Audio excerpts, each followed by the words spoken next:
fights, and okay, come on. There we go. The stream was being a little finicky there. Let me prep my sticky note to write things down. I have some pretty major plans going forward, but hey, I've also been taking it easy, admittedly. But here is Friday Night Fights for, what is this, the 27th of January. Good God. First month of 2023 definitely went by, but regardless, first operation is going to be BlueFor versus OpFor. I should also put that prediction up. Give me 1 second. We'll win FNF round 1.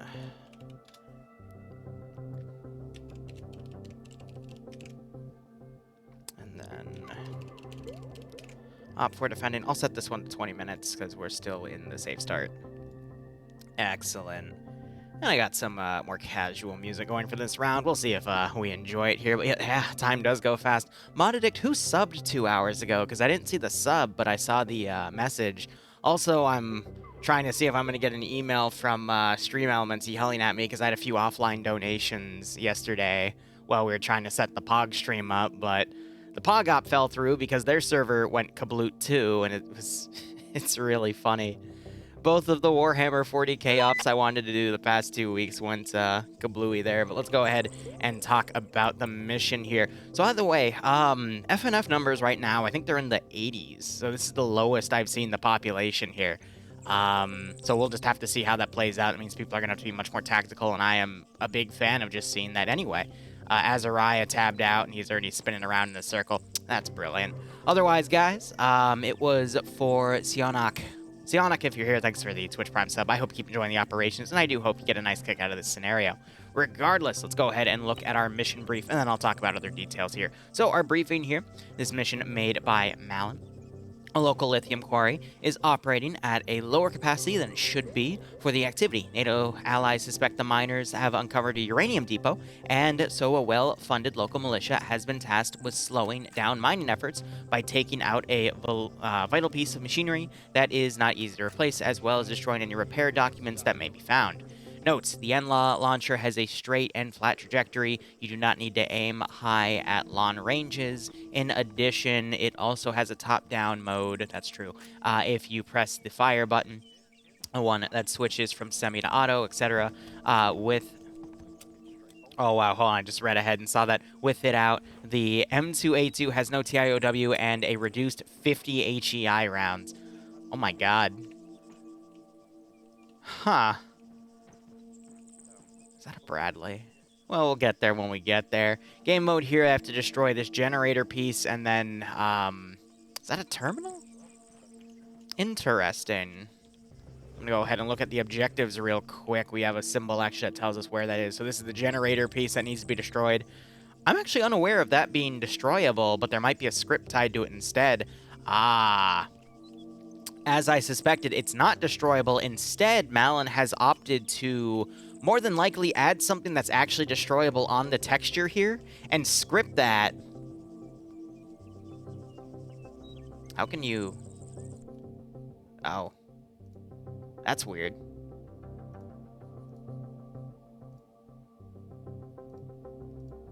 Okay. Hold on 1 second. Malin just poked me saying he was hearing me in the spectator menu. Here, let's try that now. Okay, cool. So T4, I've noticed, has a glitch, especially with this plugin I'm using to listen to people locally in the game. Send in Goat Team 6. Yeah, fixed now. Fixed now, XD. Mal, thanks for the 53-month resub. While you're here, I want to poke your brain about something, but thank you so much for the 53-month resub, man. I hope you keep enjoying the operations. Hope you keep enjoying everything with FNF, and thank you again for having me back, as always. T4 has a weird glitch sometimes where I'll set myself to push to talk, but it'll sticky me on voice activation even though I've switched it to push to talk. So the way I found to fix that is you simply switch it back to voice activation for a second and then switch it back to push to talk and apply both, and then that just reminds T4 how how to work properly. But Malin, do you have for this script to work, do you have something that's actually destroyable that's invisible nearby it that's going to, when it's detected as destroyed, trigger this object to hidden, and then, you know, this object's already tucked away inside, so that's what it's going to become, right? I have a feeling that's how that works, because you have the other one right here, which is utilizing the terminal, which I know for a fact is not a destroyable texture.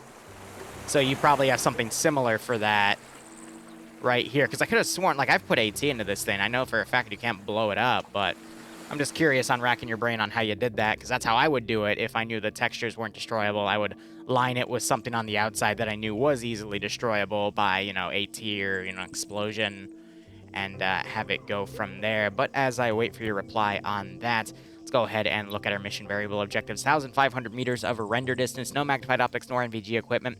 Defender build points is 125, which is the standard for a operation of this caliber.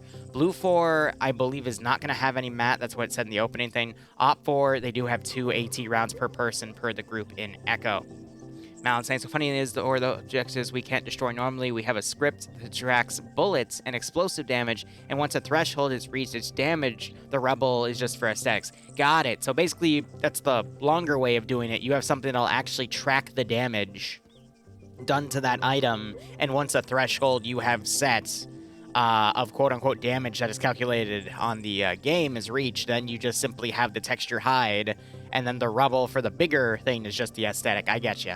I get you. That's entirely fair, though, but I mean, that just goes to show you, and this is why I tell people, just a side segue real quick, this is why I always tell people, hey, if you want to save performance on your server, anything like sandbags and whatnot, just disable its damage and disable its simulation, because even if it takes fragmentation damage, explosive damage, bullets, the server is still calculating it taking damage and running a queue for how much damage it's going to take, which is consuming server resources when you get into those heavier firefights. So you'd be surprised what setting so many objects to no damage and disable simulation does for increasing your server performance. So, I mean, there you go. I mean, based off of what Malin's saying with the script. But regardless, let's go ahead and look at OpFor here. So OpFor, their uniform are going to be private military camo kits. Their loadouts are going to be ACRs. Interesting. So that is a nice 5.56 rifle. Glock 17s as their handguns, Mini-Me's for light machine gunners, MG3s for the medium machine gun, and Laws for their light anti-tank. Interesting. Crew and aviation get a choice of MP5 or a carbine version of the Remington. Their assets are going to be an MD500 for reconnaissance. That's just a civilian grade. Excuse me, Little Bird. We have a low M240 with an E-clan scope. Basically, or it's an L-can, I always call it an E-clan. But that gives it some magnification, makes it much more powerful. 2 M2 Humvees, 3 transport Humvees, transport truck, and 6 AA statics, which are just the AA variant of the M2, which means it's a standing tripod, so it's easier to shoot at things in the air. But those are very, very nice. That's a lot of ammo to put down range, because each one of those turrets has 400 rounds. That's 2,400 rounds of M2 out there, 50 cal. Not bad. Looking at our units here, we have Slushy commanding, Kiri as Slushy's 2IC. I'm going to be honest, Slushy's been on a hot streak from what we've seen Slushy perform in the past few rounds. I don't know how Slushy did last week, though, so because I wasn't here because of a window replacement, but we'll see if Slushy can keep the train running there.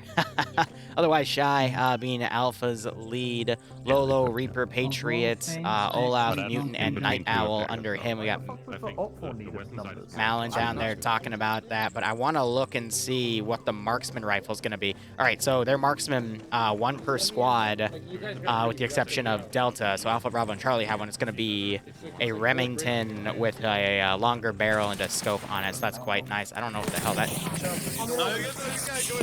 Watch that door. There's another guy on the fucking bed. I have no idea what they're doing there, but okay. Norris leading Bravo, Bates leading Bravo 1 with Buscino, Nelson, and Harrington under him.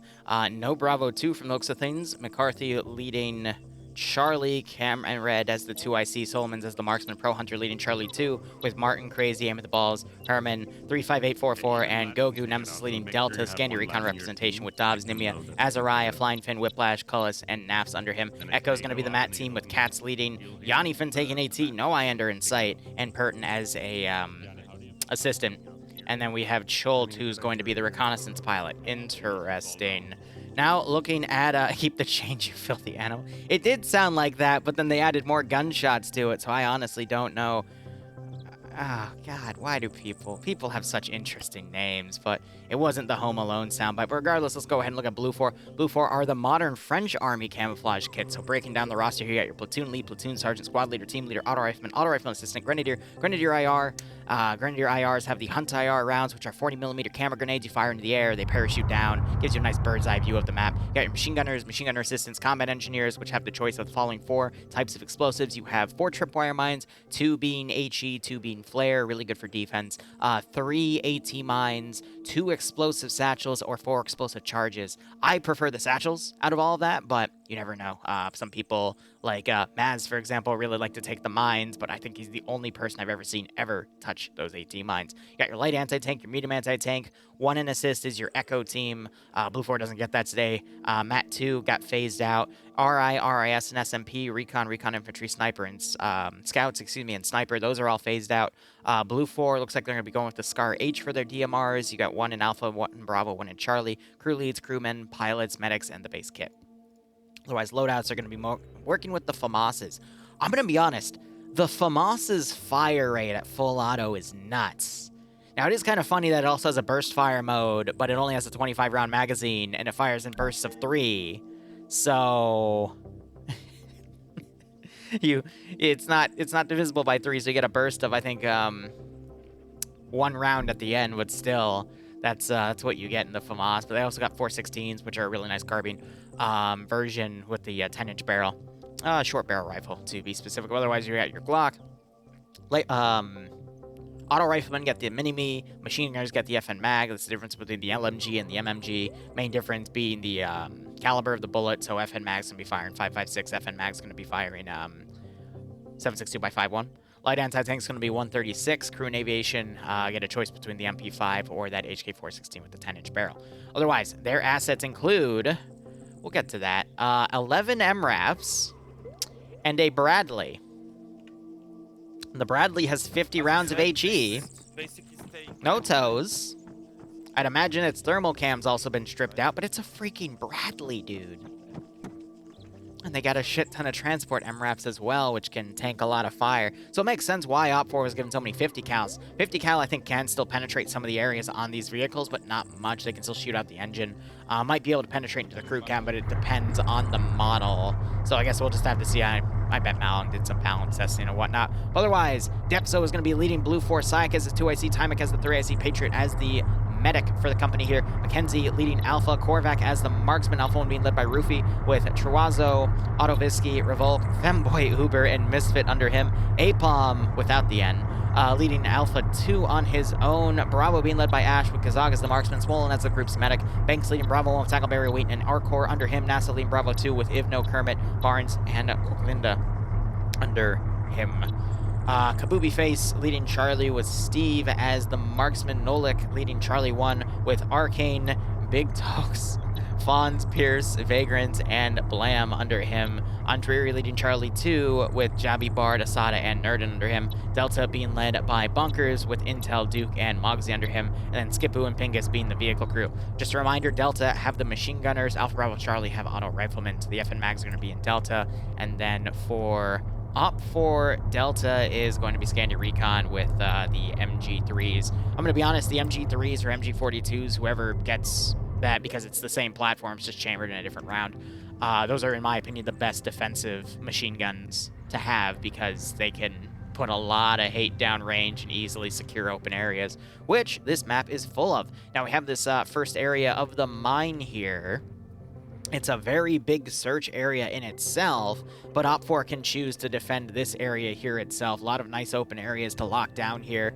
Best way for BlueFor to get their foot in the door is either to charge in with those MRAPs or to try to get in on the edge and move area to area and cover each other. But this is a very tough AO to get into, but once they do, it's going to be a little tougher to defend because that object is right out there ready to take damage. Second AO is right up against a bunch of forest. Really easy for BlueFor to move in. Granted, OpFor can try to lock this building down, but it's going to be a lot of tight CQC, and it might not really even be worth it to defend this one.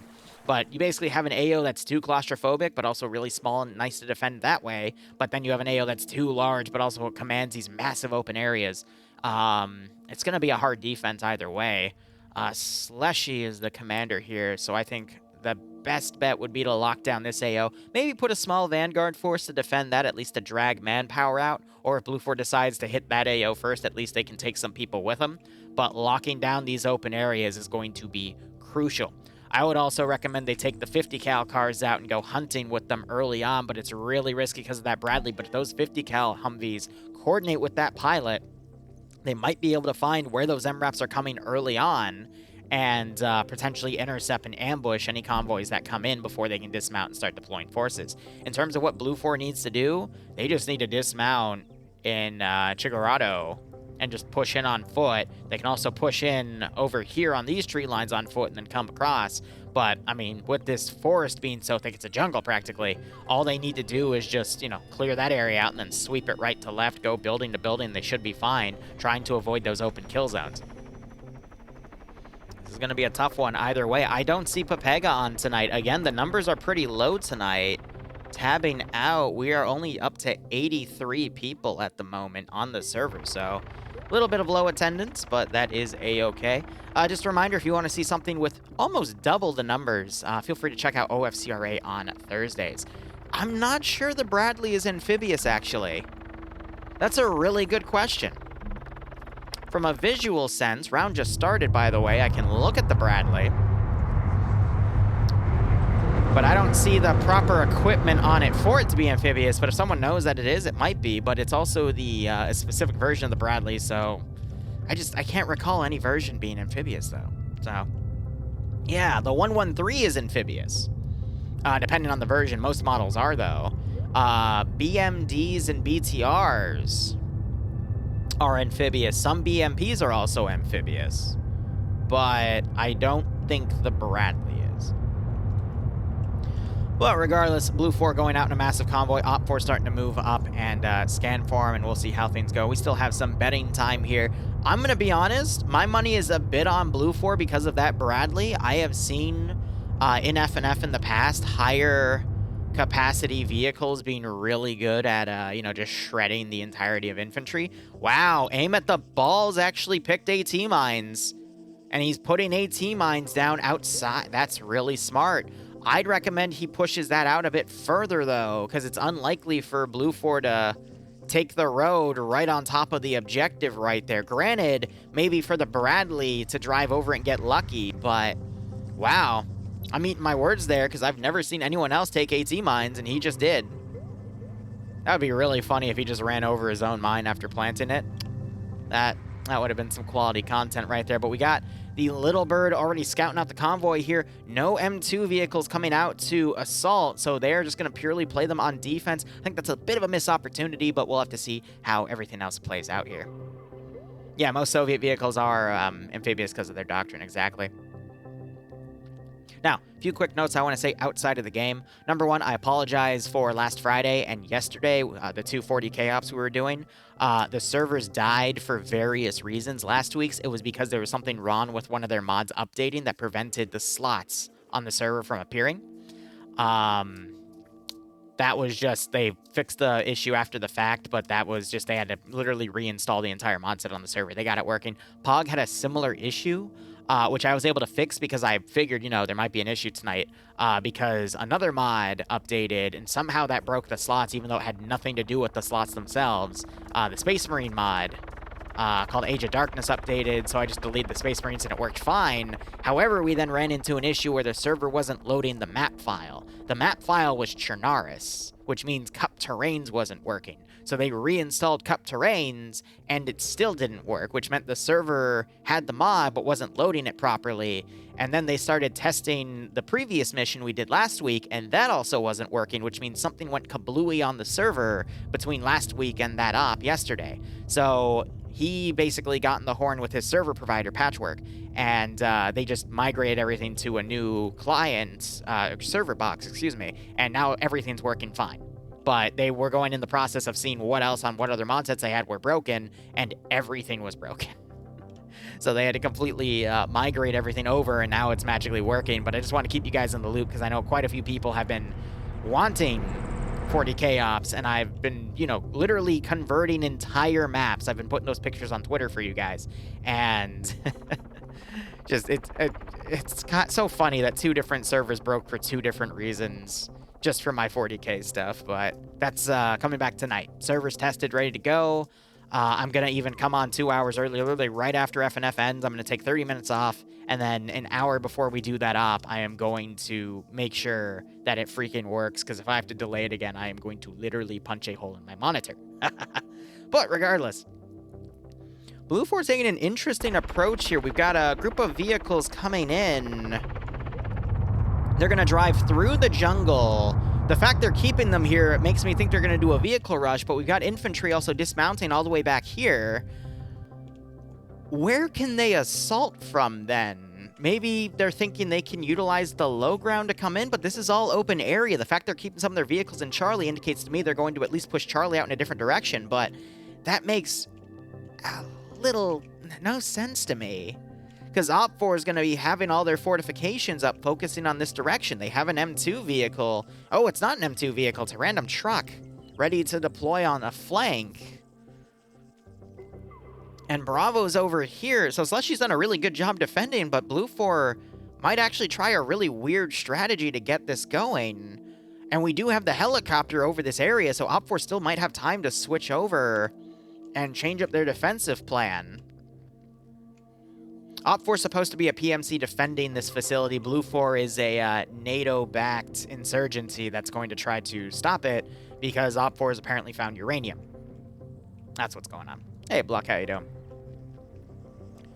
Either way, we also have the E-Clan up here. They're looking in that direction, waiting to see how people deploy. We've got Charlie now deploying on the edge, but keeping their vehicles. And they're holding, which means this group is advancing here into this military base to check it out. You know, it's kind of funny when I work with Columbia, is I think back to Project Tension. Not Project Tension, that's, oh my gosh, that's, Krosk's thing we do occasionally on Saturdays. No, the other project we did with the 506, the Fallout stuff. New Horizons, that's it. This was the base for a while. I'm still annoyed. I'm waiting on that Fallout update, though, but I've been told last month it was updated and still hasn't updated. I'm like, ugh, everything's on hold till then. That's what I get for trying to work with stuff that smartasses then say, oh, no, wait for the update. And, of course, the update never comes. Do you plan on running FNF whenever Arma 4 releases? As long as they keep running it, sure. I'll still probably in, 5 years when everything starts transitioning to Arma 4, and another, I want to say 3 years by the time everything fully transitions, because it's going to take a while. Yeah, I mean, we'll probably still be doing a mix of Arma 3 and Arma 4, and I'll just be following where the player bases go, because it's still going to take a very long time for certain things in Arma 3 to be moved to 4, and there are also certain things that Bohemia has said they're probably not going to let push to Arma 4. So we're only going to be able to find those in Arma 3 until someone decides to, secretly mod them. So we'll be doing both games, but I also have some other plans that I'm putting into motion right now for some other lines of content just because I feel like it. But it's going to be completely different from what I'm doing right now. Woo. Send in Goat Team 6. Arma 2 FNF when. Uncle Sam here with a friendly reminder, kids.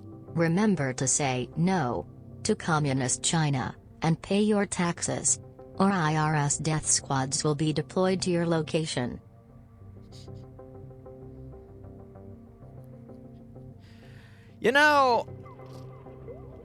I think the IRS are coming either way. It doesn't matter about the communism part. They just want your money. But 5, thanks for the 13-month resub. I hope you keep enjoying the operations. I do hope you get a nice kick out of this scenario. Oh my god. But yeah, on the note of content, there's a lot of things I'm experimenting with. The main channel's been a bit quiet because I'm just trying to poke at the algorithm to see if there's anything I can do to really do anything. Like, I'm trying to see how bad the throttle on the main channel is and if there's anything I can do to change things around. It doesn't really look like it. So February, I'm just going to front log a bunch of stuff and just keep that front log going, understanding that, main channel's kind of dead, because YouTube has screwed that algorithm. So I'll just be focusing on different matters. But that's why this month has been a bit slow, as I'm trying to focus on so many different fronts, and then also being blindsided by a few things as well. And I'm just hoping by February everything will be freaking calibrated. But hey, we'll see how things go with that.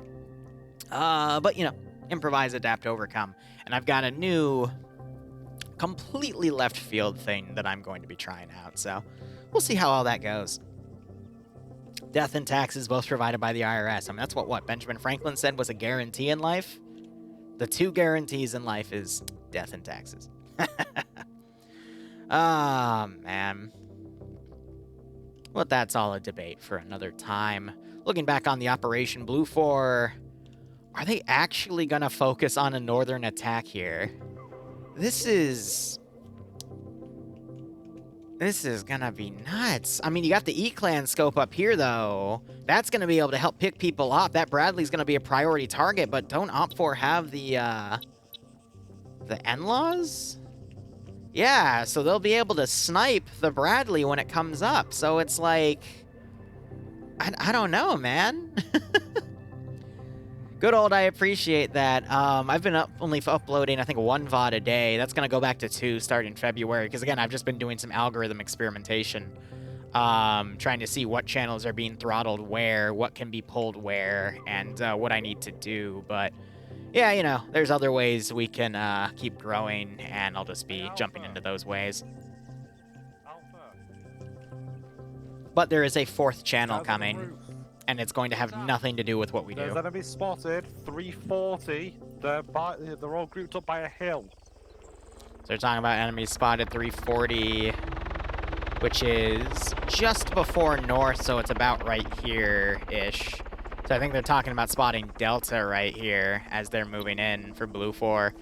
BlueFor having their machine gunners ahead of everyone is a bit worrisome because you want these guys to be on support. And already they're taking heavy fire. That, I believe, is an MG3 firing. They also have the E-Clan scope going. But yeah, he's going to be on that scope, just picking people off. I'll be curious to see how many kills he's able to get with that. But anyone caught in the open by that's probably going to get shredded.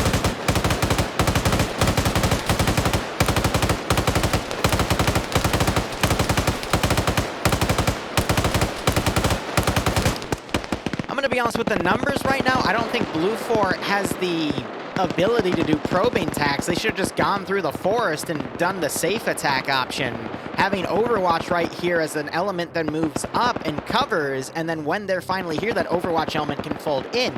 Instead, they're going to be going through the open on so many different sides. Bravo's going to start going through the forest, but I feel that BlueFor's attacks right here are going to be way too unsupported to really assist each other. So you're seeing... FNF stream. This is going to be the kill zone. This is going to be the kill zone. And there's just a severe lack of cover. All you're going to see BlueFor really try to do is smoke charges. I don't see anything. BlueFor's not trying to pull any forces around to try to push stuff on the rear for this to be a feint of any type or a distraction. BlueFor's just going to really try to slog this one out directly. And I think they're going to have an over-reliance on their Bradley, which, granted, I think will be able to stem the tide. But only for a few moments, because if it doesn't immediately displace, it's going to get hit with an NLAW top-down attack. So, right off the bat, I feel like BlueFor's set up for a bit of failure here. I still think at the end of the day, they're going to be able to overpower the garrisons here, because you are talking about half of OpFor in here, about 20 dudes versus about, 45, give or take. So numbers-wise, I feel like OpFor has that disadvantage, but they're going to make up for it. Still lose this objective. But there's no way BlueFor's going to have enough numbers to then take care of that other AO in time. This is just going to be a very slow and painful advance. And I'm waiting to see if people spot these other attacks coming in as well. But they're going to give themselves away by engaging early. The disgruntled father, thanks for the... farmer, my bad. Thanks for the 6-month resub. I hope you keep enjoying the operations. I hope you get a nice kick out of this scenario. And the Bradley only has 50 rounds, but if we were to take a direct look at it, it still has 210 AP rounds and 2,200 rounds of its 7.62 coax. So it still has quite a bit of ammunition to work with. It is going to be the crutch that BlueFor relies on, but it is a glass cannon, and I think OpFor is going to be focusing on keeping its position uploaded and ready for someone with AT to hit it. So OpFor knew where the attack was coming from because they have a little bird in the sky, and it's basically watched this attack wave come in, so OpFor knew these forces were coming. Now you're starting to see that Bradley fire, but its shots are completely off.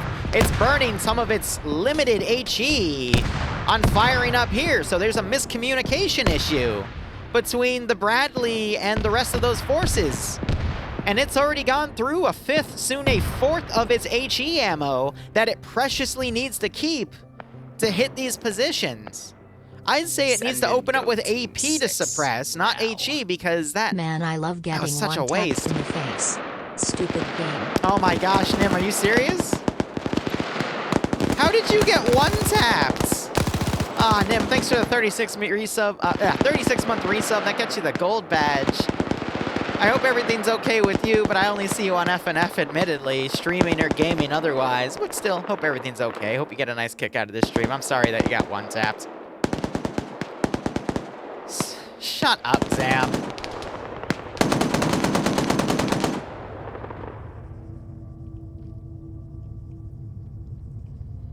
Recovering from COVID. That's good.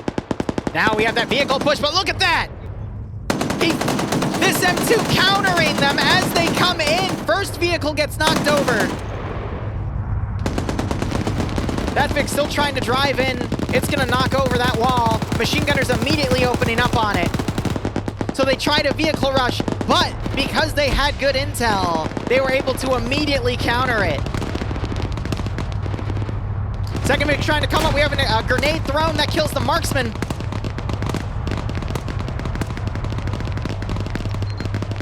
Satchel thrown on the short term there. There needs to be a satchel thrown over here.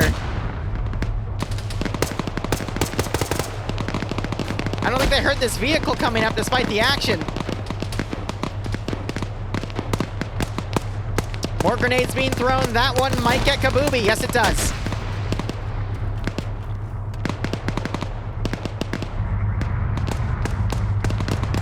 Grenades being thrown immediately over. Mutant's gonna die to that one. He might get away in time. Satchel thrown. Olaf making a run for it. That satchel's gonna cause significant damage.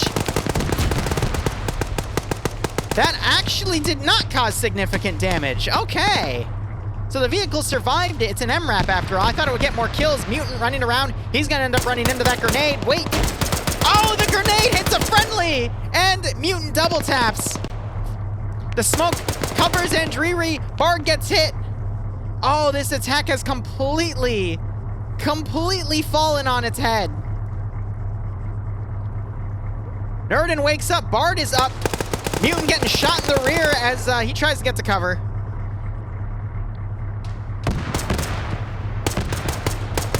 Grenades being wildly thrown. Mutant gonna turn the corner. Here's the grenade thrown above him. Nerdin comes to flank around. Mutant gets shot by Olaf! Whoops! -1 for Olaf there. Oh, that was a beautiful pickoff. Unfortunately, he was on your team. Oh, that's beautiful. So we got 3 BlueFor in the zone here. Got some OpFor on the sides of BlueFor coming in. I think BlueFor still has a solid chance, but the entirety of Charlie getting kablooted like that isn't really going to do BlueFor much favors. Nemesis still on the high ground over here as well. You could see Olaf still get some significant kills. He knocks Bard out. Needs to double tap and confirm the double tap because Bard just goes unconscious again, but might not wake up a second time.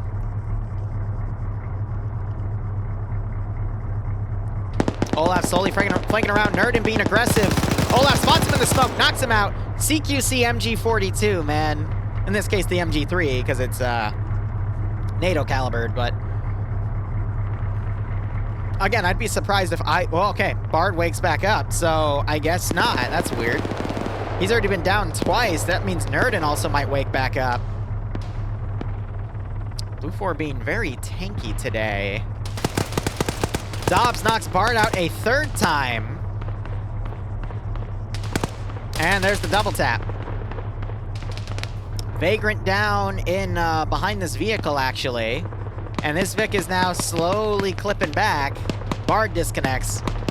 I mean, Bard, I'm not gonna lie, you went down 3 times, buddy. Let's see if Olaf moves to double tap. He does not. So the issue right now is BlueFor has the number advantage, but they rushed one group ahead of everyone else. Alpha's gonna back it up as OpFor tries to remake their lines here. Vagrant gets double tapped. And I think OpFor, because they're only having to deal with like a squad at a time, is actually going to be able to repel much more than they should be. The one threat back here is the Bradley, but you have Echo here, which is the weapons, the mat weapon. They're setting up, coordinating with that helicopter to get behind that Bradley and take it out. So now you got the Carl G in play. It's the modernized one, too. Don't know if that's the, It's not. Okay, so they actually have to get a range for it and calculate it. They're calculating it to 600. Black blast. Clear. Calling for clearing back blast. Shot range is out. And it's a hit. And there goes the Bradley. BlueFor's crutch taken out by superior reconnaissance and flanking. And that Bradley's going to be out for the count here as it cooks off. Bond's driving back to potentially pick people up. Second round, I think, might have come in, or that was a secondary explosion. Pingus trying to roll the fire there, but it's just not working. And you hear him screaming.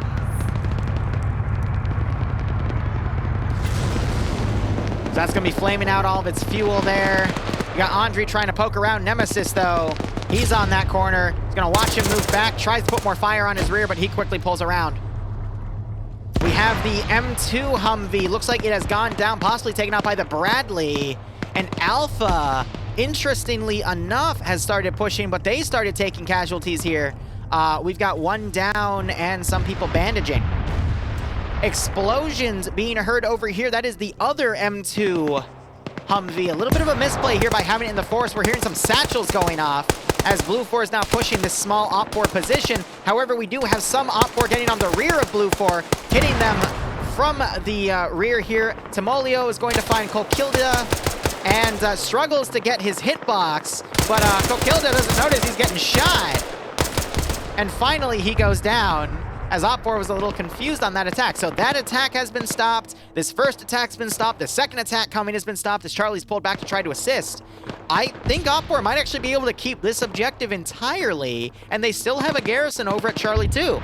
So really, I think Slushy had a great plan in holding this position, but at the same time, I feel like BlueFor really fumbled the ball here. Depso just completely miscoordinated his attacks. Some groups just rushed ahead of each other, and they're just going to end up being defeated in detail. Defeat in detail is when you have a superior force to your enemy, but you send in small groups that the number advantage turns, and the defenders have the number advantage against your small group, and then you keep sending small groups wave tactics, and you just keep losing heavy casualties without much gain. Now you got Echo driving up on the rear here. Look at that. They actually got a chain reaction here, blowing up all of these vehicles at once and pinning this team. And now they're coming up to hit him on the rear and completely flank him. So Blam taking a lot of fire. He gets knocked out. Arcane and Pingus realizing they're being flanked. They're going to be taking the low ground. And they're going to take the low ground as well. Heavy fire coming in. We also have a rifleman for Alpha coming around. He might be able to flank this group. That grenade's gonna roll down right to Pingus. It went a little too far to do too much damage, though. More grenades going out. Katz gets taken out in a 3v1. But now Korvac's gonna lock down any chance these two have to at escaping here. More grenades going. That might get Arcane, and it does.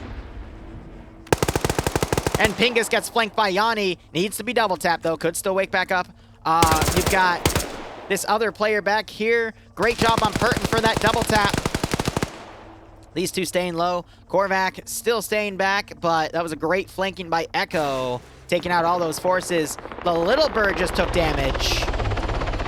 Otherwise, don't hear her engine shutting off. We've got Command now charging in on their own, but look at the numbers out here compared to what's inside at this point. Bravo actually wiping most of BlueFor Bravo as well in that attack.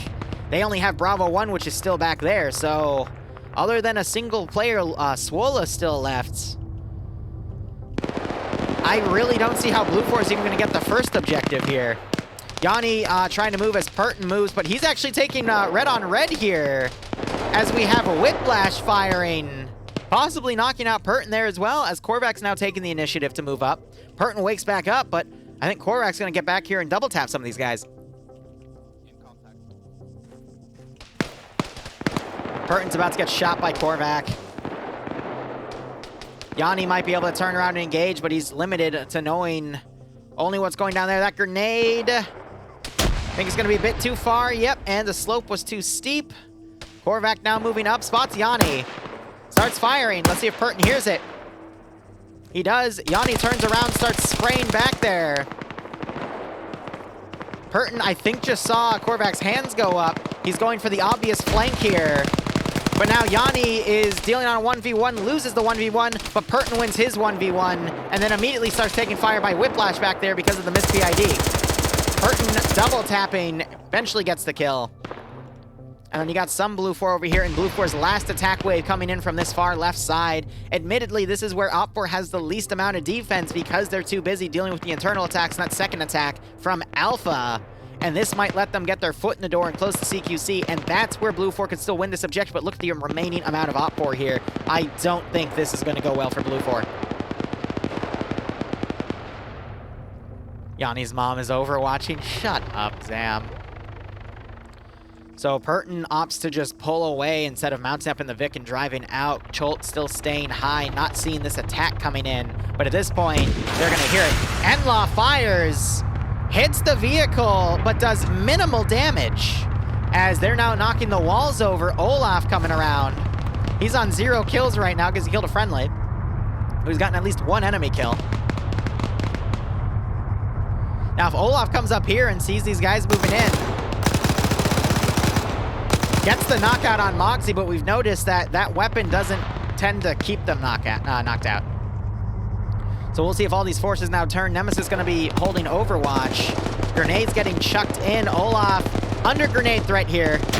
Manages to get away. Another grenade right behind him. Takes some damage from that, but he manages to get far enough away so it doesn't kill him outright.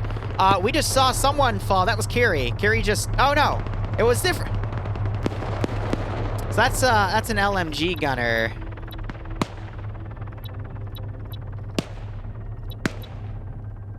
Who's the chucklehead in Alpha? Night Owl just fell over the railing and died.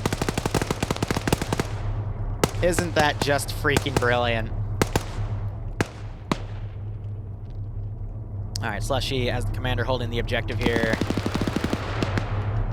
Olaf gets a great spray on one of the BlueFor members. Tries to flank these guys on the wall. They quickly go behind the vehicle here.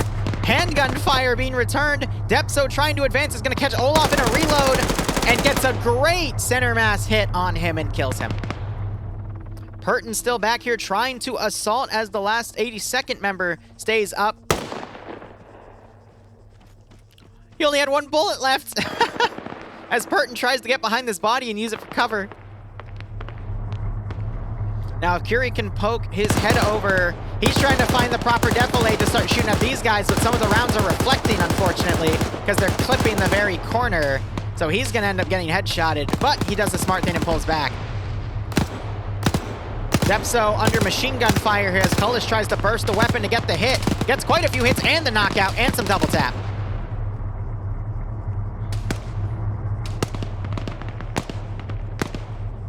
Slushy going high. Lolo holding the far right. Nemesis holding the rooftop. Coulson Curie on rooftops as well. We got Seismo up high. Dobbs is the only one low, actually. Trying to hold from here. Moxie trying to put handgun fire in there because they ran out of ammo. Grenade thrown at a really good angle. But Dobbs is too far in the building for the fragmentation to actually hit him. Second grenade goes in.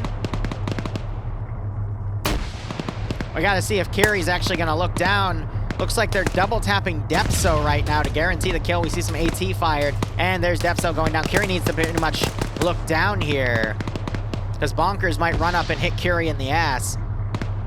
But I think Curie's too... Oh! What? Talk about timing, but Bonkers is going to come up and get him anyway. Curie with the whip around! Curie somehow gets the kill! What? What?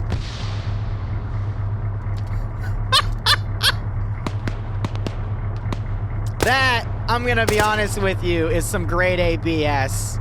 That is grade ABS. Welcome to how BS the Arma 3 can be, but my god. Curie should be dead.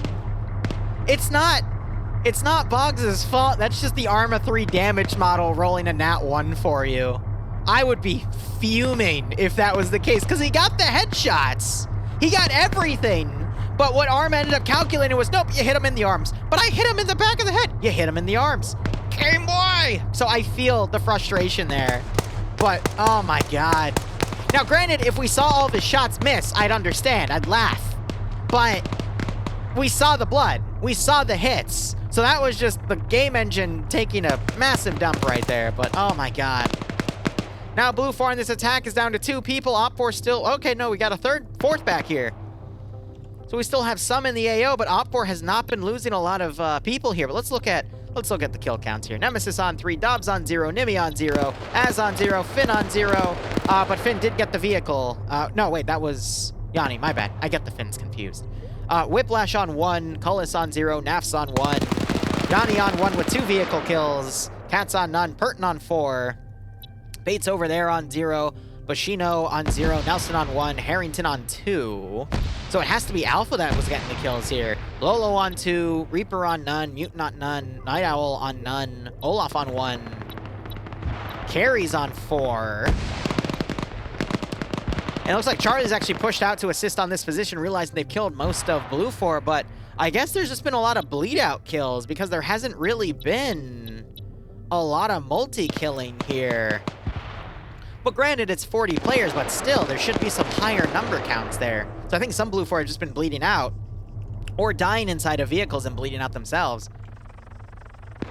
Patriot's looting what he, Paragon's looting over there.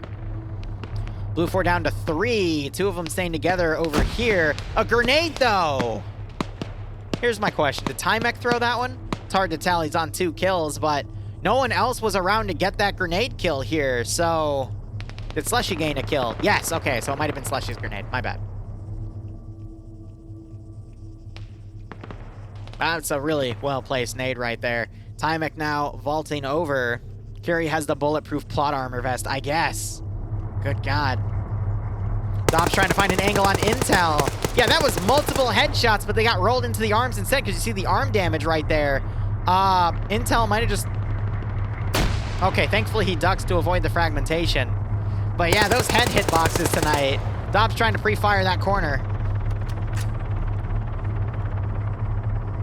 BlueFor's down to 1, 2, 3, 4, 5, 6 units remaining. And I'm gonna be honest, I feel like this was BlueFor's game to lose. They could have just gone through the forested routes and taken the easy way in, but instead they just assaulted one force at a time and got massacred. So, I feel like this was more BlueFor dropping the ball than OpFor properly defending. Granted, OpFor had a good strategy, but it was silly. It's very silly. Intel, again, gets a massive burst. So I guess both sides are having plot armor today. There we go. We finally got a calculated headshot. BlueFor down to 4 players remaining.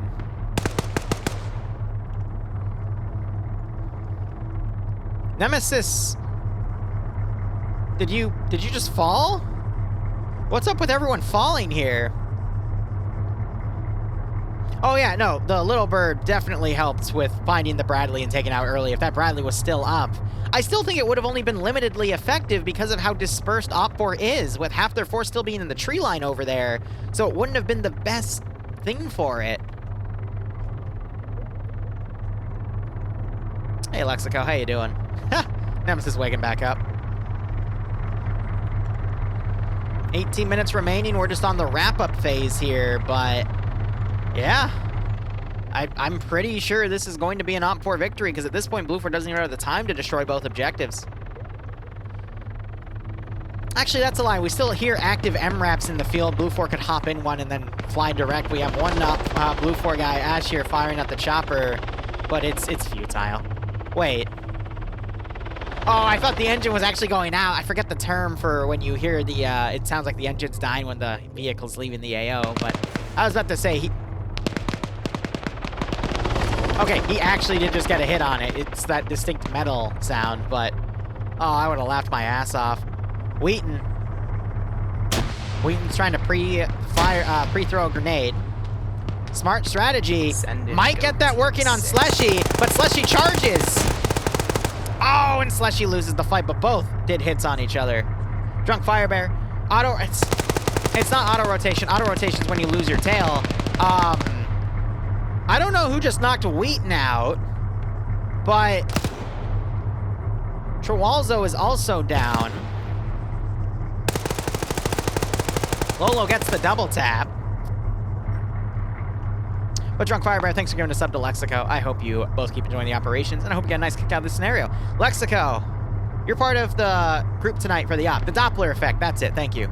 You're part of the 40K op tonight. I'm so happy to host that op because I have nothing going on afterwards other than potentially playing the Force with some friends, but I want to do that Zeus op so bad. Because last week I had a deadline, this time I do not. Because I don't have any DayZ events planned for this weekend, so I'm happy. I want to see that full map used, man. You can try to be there. Ha! Good enough. Wheaton wakes back up. BlueFor's down to 3 players.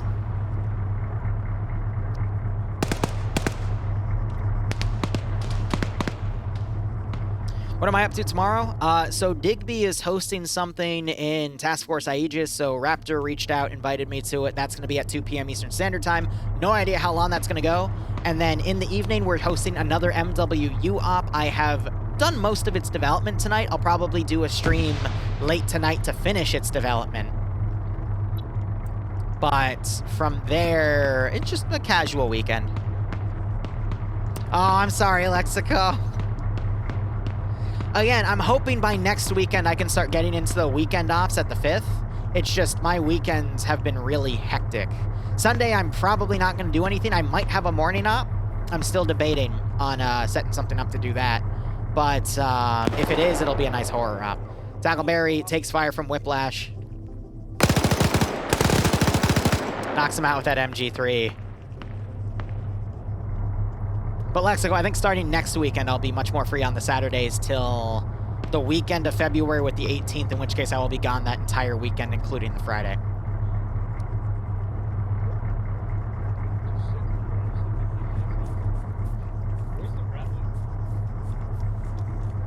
And then there were 2. Ash is making no attempt to really move to the final objective area, though.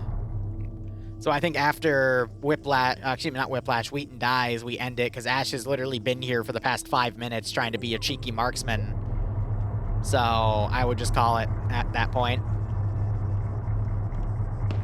Because yeah, literally, he's staying back there and just shooting at the helicopter. Like, okay.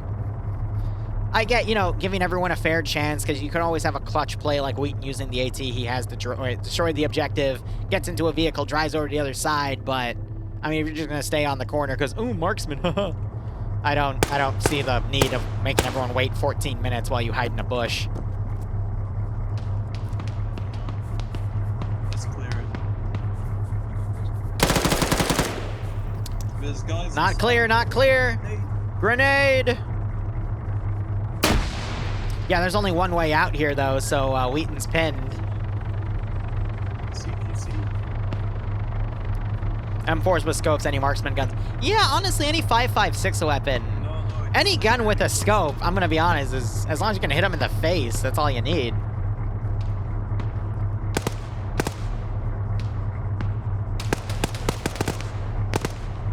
Throwing a nade.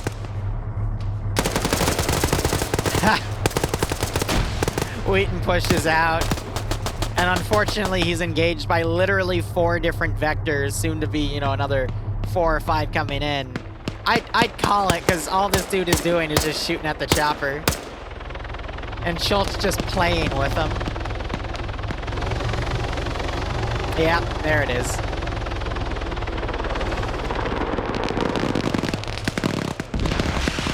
So I'm gonna be honest, I feel like, again, BlueFor had the opportunity to win this AO, but they chose a really, really bad attack strategy. No offense to Depso, but... Oh, the chopper just went down. That's cute. No offense to Depso, and I normally see him do really, really well, but I don't think it was enough today. All right, 80 players down. Let's see how things go. Also, I'm hoping by next Monday we'll be getting back into DayZ on a permanent heavy schedule. I've been taking a break on that due to having to work on other things, but yeah. I'm excited for February because I'm actually caught up everywhere I need to be so that I can just go into February with everything backlogged.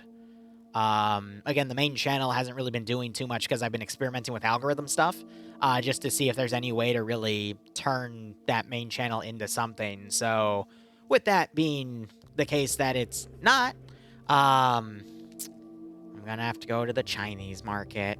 Big sad. That's okay, because I've also been focusing on changing the Shenanigans channel to something, and then, you know, some new avenues, and then another idea for a 4th channel, which I'll start tackling soon, but, you know, we'll see how things go. We're also on an infinite black screen, which is not a good sign. It's not a good sign. But yeah, we got rounds 2 and 3, and there we go. Halama Winter. That means they were picking the mission here. So anyway, I will be back in a second.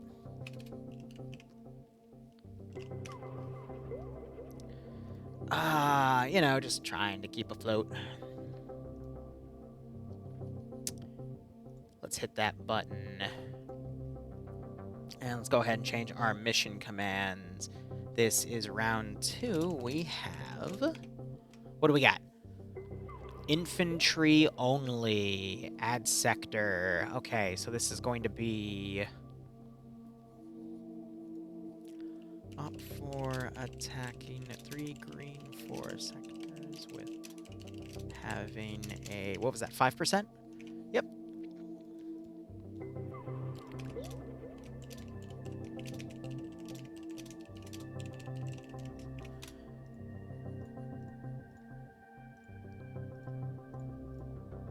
Alright, awesome. And our... map is Halama Winter.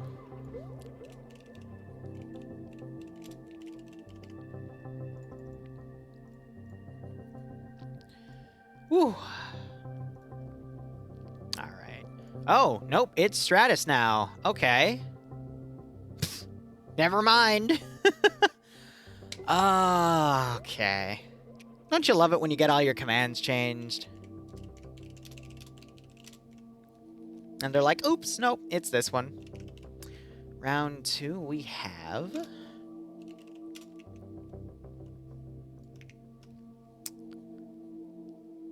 Green 4 attacking 2 Blue 4 comm sites.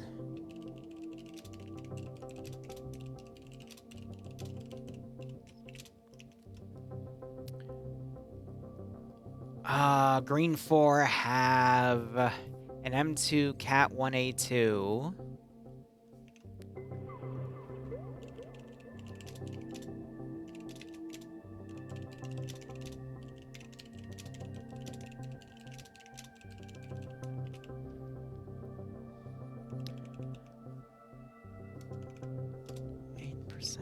Numbers advantage. Alright, cool.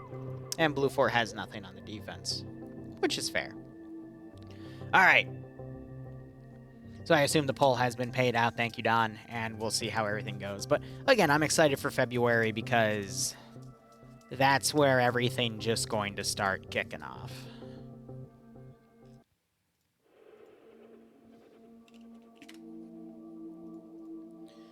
But we'll get there when we get there. Pay for Pain's in the works. A zombie campaign in the works. Cycling Soundbites finally paying out the whole competition there as well. More DayZ content. Possibly a new map in the works as well. And just some more exploratory stuff. Maybe a variation into a few other games as well. Maybe going back into Darktide for a little bit because it's finally getting updates again. Maybe some stuff with the forest. We'll just have to see how all that goes. But I'm on hiatus on my main communities. Let me explain that real quick. Because the Fallout mod is still up in the air. I'm still waiting for their damn update, so I can't start the campaign I want to start until that thing gets pushed through and then I test everything. So I'm just going to throw another campaign out there until that's ready to go. And then we'll see how everything plays out with that. So, yeah. And then from there, it's just I keep with the footage up front logs and a little bit of shorts experimentation. There'll be an announcement in the first week of February because I have to get into TikTok because that's the final solution you have when the YouTube algorithm's absolutely screwing you. And on the horizon, there's a 4th channel coming, but it's going to be completely different. And it's probably going to have an upload rate of once every 2 weeks. Because how the content's made for it takes months, 2 years. So we'll see how things go. But yeah, from there we'll just keep working on various operations and seeing how things go. But I'm excited for all of it. I know February is going to be busy also IRL-wise because Bloodwind wants to start planning the wedding even though it's not till like mid-2025. If you have Amazon Prime, remember to give Liru some of Jeff Bezos' money. Matt, thanks so much for the 3 months of Twitch Prime. I hope you keep enjoying the operations, and I hope you get a nice kick out of this scenario. That one got a laugh out of me, admittedly. I appreciate it, my man. But, I mean, we got KatsuCon in February, where I'm going to be doing some rather interesting cosplays. One's a Neko Para group, and I'm the one guy. Reminds me of prom when I had 8 dates senior year, but that's a different story. And then I'm going to have to walk around with 2 girls dressed up in skimpy cow outfits, and we've decided to turn it into a Chick-fil-A joke. So I have to get a sexy a sexy chicken costume, and when they're holding signs saying eat more chicken, I have to hold the sign saying I'm chicken, and then with if you know what I mean face attached to it. So it's going to be a very fun KatsuCon. But with that, there's also the wedding planning Bloodwind wants to do. I think I mentioned that.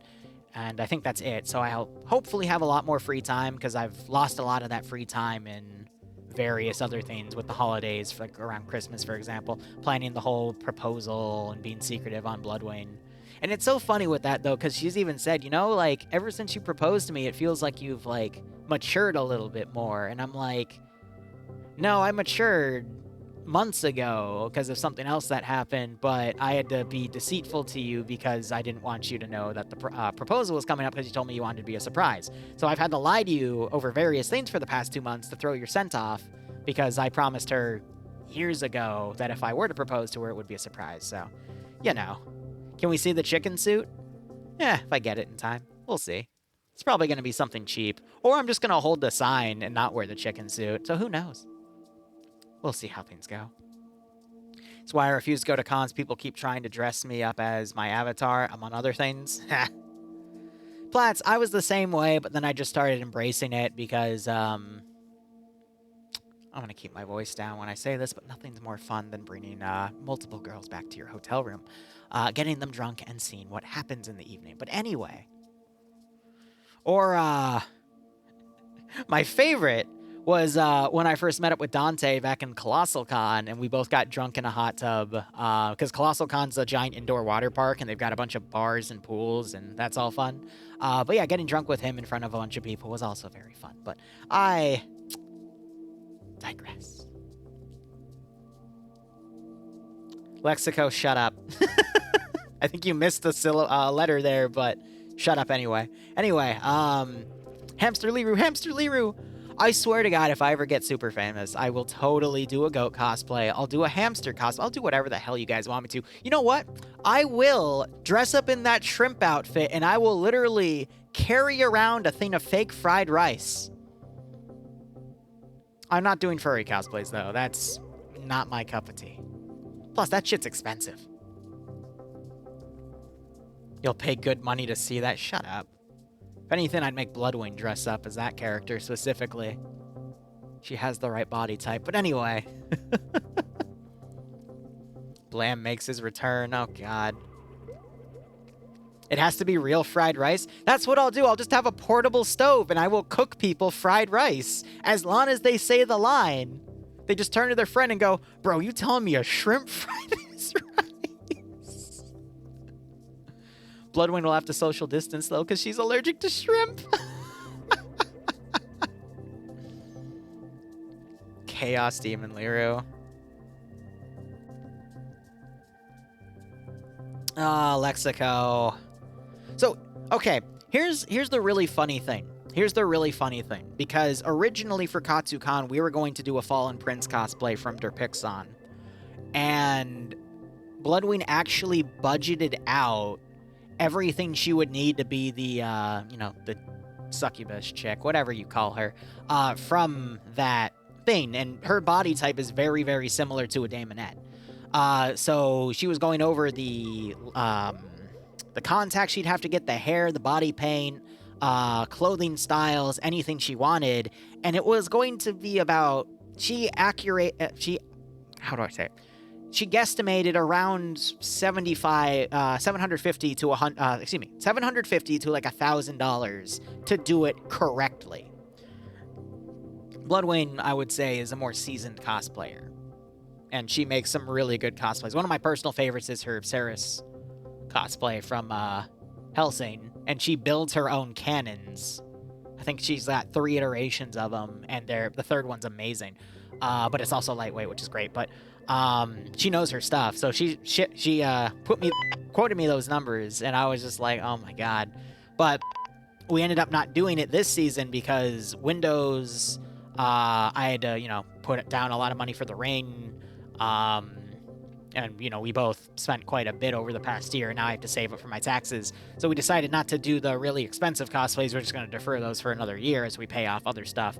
But, yeah, for me to do it correctly, Lexico, it would probably be around that number because a lot of the components for that cosplay can similarly be used for a Demonette cosplay. So, yeah. Plus, I'd have to get fake tits and lose my beer gut, which would take me 5 or 6 months, admittedly. But yeah. If you really want to know, there you go. If they can buy a $10K fursuit, they can afford a $10 pipe bomb in my mouth. Jesus Christ. House of Dress made the whole map DayZ with PvP and a few PvE zones. Yeah, so they're actually talking about making the entire map PvP with the exception of the safe zones. But there's a lot of stuff up in arms right now because there's a few people that want the server to go in a few different directions. And I'm just trying to provide information for these people, but it's a little bit of a mess right now. But regardless, there is something cool coming. I don't know what it's going to be yet because it can go into a few different areas, but it can be... We'll just have to see how that all goes, you know? That's really it. They did it now? All right, cool. But I'm just stating based off of everything there. But let's go ahead and get into the mission. And if you have any questions, comments, concerns, you'll wire the money next payday. Lex, I'm actually dead serious, though. Like... okay. That is entirely up to you, buddy. But I will start dropping weight if we actually do that. I will start dropping weight, and I will try to do that for Otakon. But I digress. Let's get into the mission. So, briefing for here is, nothing. There is no briefing. Game mode. There's nothing written other than, just the overtime condition. So how this game mode works is there's 2 terminals. Terminals are held by the defenders, marked accurately on the map for everyone. You have Terminal 1 and Terminal 2. Which is over at Camp Maxwell. If the attackers interact with the terminal, it starts a 90-second countdown. If at any point the defenders go back to that terminal, interact with it, I believe it resets the countdown. So basically the attackers have to capture the area, hold it for 90 seconds, and then they, you know, score the objective. And if they do both objectives, then they win the match. If, whatchamacallit, there is no up. Take off your clothes. Bloodwing, I'm already naked. Well, underwear, but you get it. Anyway, let me also wrap up the prediction. But that is how the mission more or less goes. I'll go ahead and write up the prediction for round 2. It is BlueFor defending, and I believe GreenFor attacking.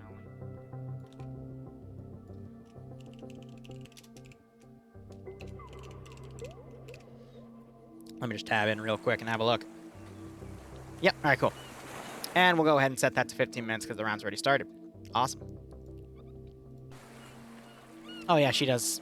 But, you know, we're not going to get into that because the last time we got into that, everyone started calling me hamster. But anyway, BlueFor here, looking at the details here.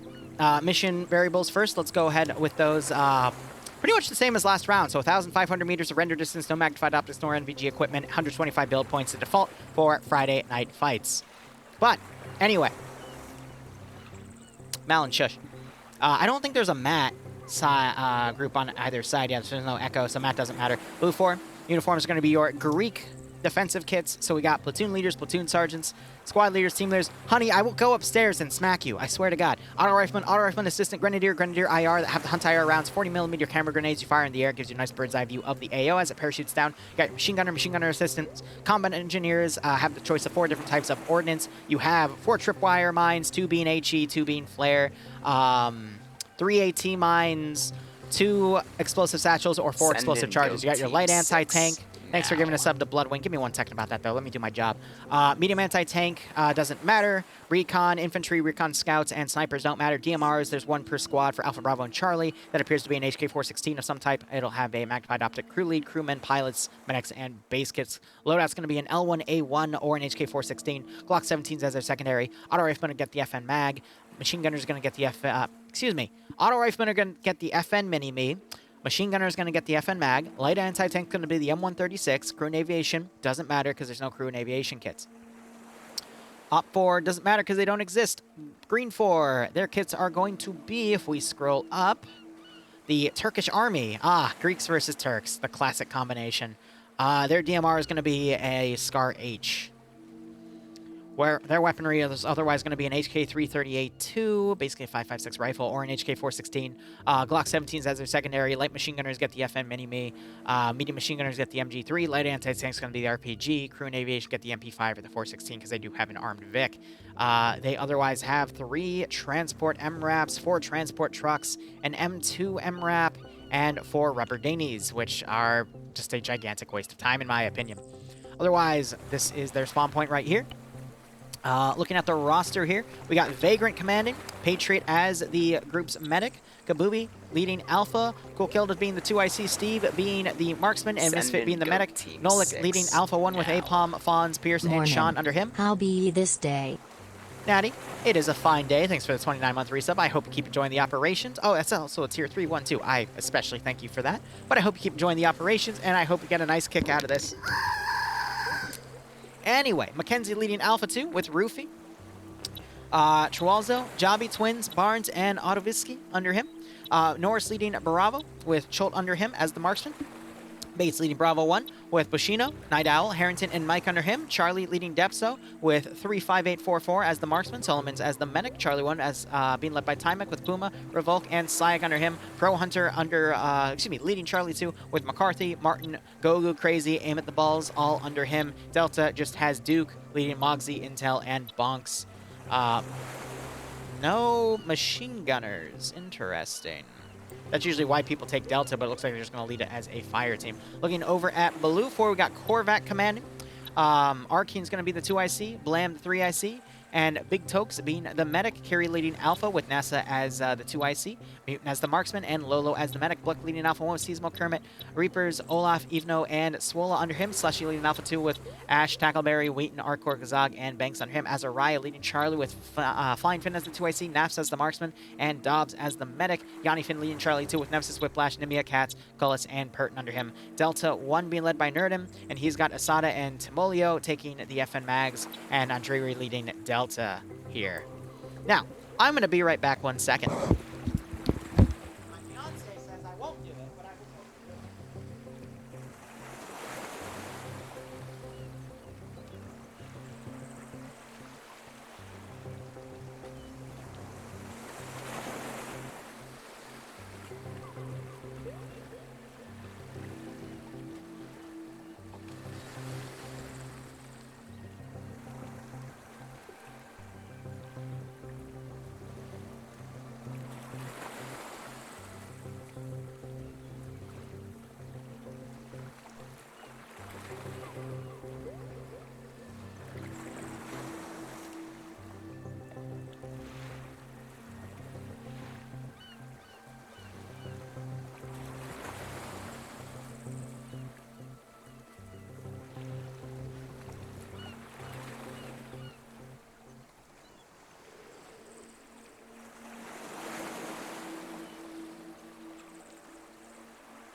You know, I probably shouldn't say that, actually. That might get me in trouble with Twitch. But, you know what? Screw it. Sometimes in a lovely-dovely relationship, it's okay to spice it up with a little bit of domestic violence. I just cracked something in my head. Anyway, let's get back to the operation. So, green 4, I mean, we have two choices here to move everything up. I'm going to be honest, the forested areas are really good to move up on these two AOs. I mean, this is Stratus. Most Arma 3 players, seasoned, even new, are probably going to know Stratus behind the back of their hand by now. So, with all of that here, we'll, I'm just reading chat. How can you still hear me in Spectator? Is my T4 really bugging out that hard? That's brilliant. That's honestly brilliant. Because I haven't touched my push-to-talk button at all, so it's just T4 being T4 today, I guess.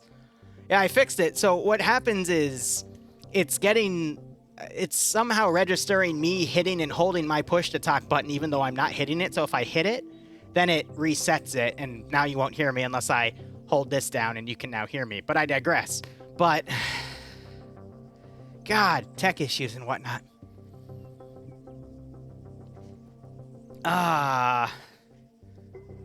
Hey, Don, can you delete this VOD for me? Just in case.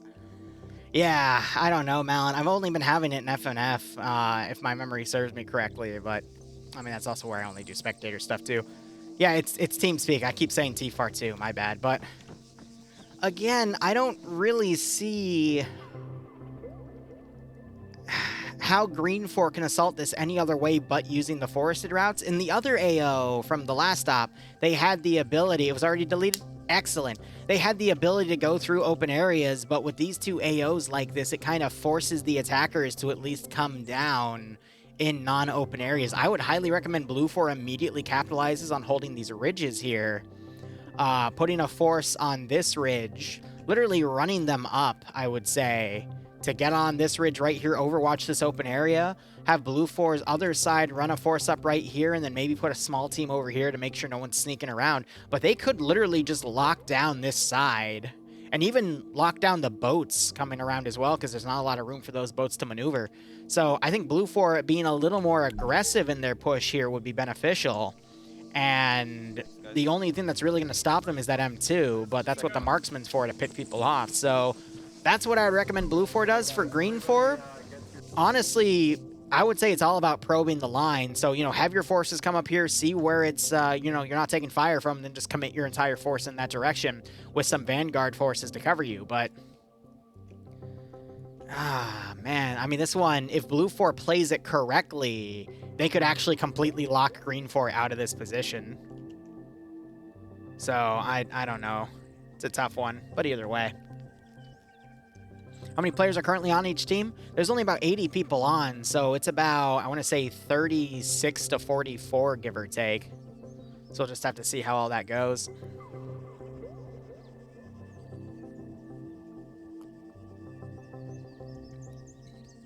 Oh, Nelson, we deleted the VOD because I said a few things that, yeah, some people might not agree with. I like to make jokes, but sometimes Twitch doesn't like my jokes. Ah, man. But, Don, I see what you're doing on the side. I appreciate it. Spicy content. Blame Bloodwing. She's the one that started it, okay? Choose AP mines or tripwires. Alright. So they're talking about setting up tripwire mines, too. That's not a bad call. I feel like BlueFor, if they literally committed to the ridge defense, they could actually pull it off. So we'll see how things go. I am cute, but so are you. Proceed to bailout route, okay? Bailout route is to the north. Shut up, Don. No, sorry, northwest. Shut up, Natario. Oh my god, great. Do you see what you've done, honey? I never minded you literally grabbing my cheeks and going, oh, look at my little hamster. Here's my cute little hamster. I didn't mind you doing that. I do mind when you tell the internet that. Now everyone's going to bring it up for the rest of my freaking life. Shut up, Don.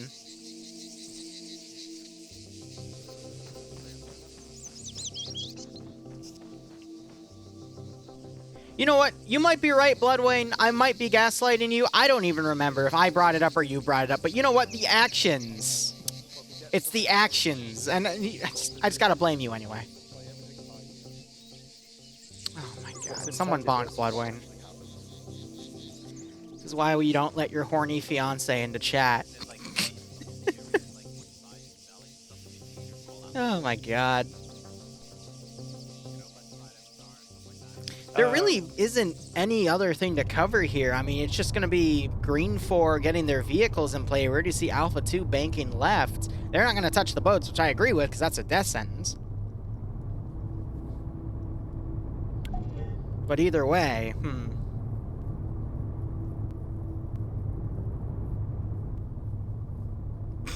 Okay, Lexico, go to bed, buddy. I'm not going to read that one out loud, but you know what? Sure. According to the U.S. military doctrine, BlueFor has the advantage being defending objectives with fortifications. GreenFor would need a 5-to-1 to ideally win the engagement. Yeah, but that's also considering both sides having support assets, artillery, and all that stuff. This is going to be almost pure infantry, Ruski. And that's where things could really change up.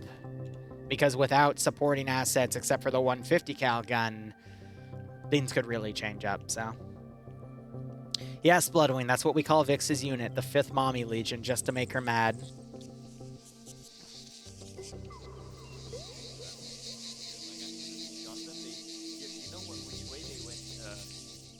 Because OML is supposed to be our martyred lady, which is one of the Sisters of Battle groups that she's trying to emulate, but I thought it was 50th OML instead of 5th. So I would call it the 50th Mommy Legion just to make her mad. It was pretty damn funny. Now looking over at the stats here on the side, Vagrant, really well-seasoned commander. Kiri also hasn't been doing bad himself. But we do have Scandia Recon on defense again, and we saw them kick ass last round, but that was because they had a lot of open fields to take advantage of, and they had really good intel to work with. Here, they're going to be a lot more limited to CQC, and that's where Scandi kind of gets messed up a bit. Compared to Papagon CQC, usually does really well. Scandi is just prone to just getting overwhelmed in those types of instances. Scandi really excels at attacking, but then making flanking actions on the attack to completely outflank the enemy. That's where they really shine, and they do that so well with their maneuvering that they're able to really, you know, just rack up massive kill counts. But on defense in a really tight AO, that's where they become a bit more average, in my opinion. So we see some forces immediately running out. We see Delta also running out, so they are going to have some ridge defense. And GreenFor is going to try to do this the hard way by taking their MRAPs up hills. But they're going to potentially try to come around on the coastal side. Interesting choices. Mummy? Sorry. Mummy? Sorry. All right, Command's already misplaying. They're sending a bunch of forces back here to, I assume, watch for boats. Maybe to try to, from here, get eyes on the right side, but they can also do that from right here as well. So, having 4 people all the way back here, I feel is not really the best call. They should be more directly in the AO, and they can use that second story and the balcony, too, for overwatching, but, they're putting themselves in a bad spot already. GreenFor with the vehicle advances, and then we have the 1 Vic over here. This better not be your M2. Why is your M2 going on a completely unsupported trek with no backup 38 as your months support already. weapon? Holy heck. Oh Well, my God. I got nothing to say but keep up the great content, Wivu. Broadshore, I am glad you think that way. I thank you for the 38-month resub. I hope you keep enjoying the operations. I hope you get a nice kick out of this scenario. Now, real quick, if you want me to, after this round, quickly run up and wake Bloodwing up with a pillow attack, just say yes in chat and I'll do it. I have to remember, though, she might be still listening because she likes to listen to videos as she sleeps, so she might have just heard me say that.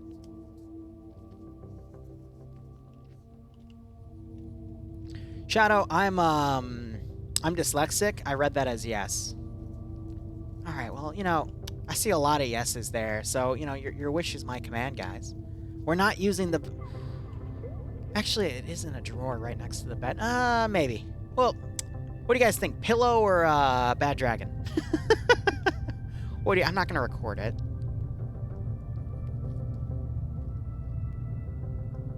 Maybe later. I'll let you guys decide. But as you're citing that in chat, let's go ahead and look at the vehicles here. Both? I do like both. Both is good. So right off the bat, we start seeing one of the machine gunners firing down at the vehicles, but the 7.62 isn't really going to do much against the MRAP armor there.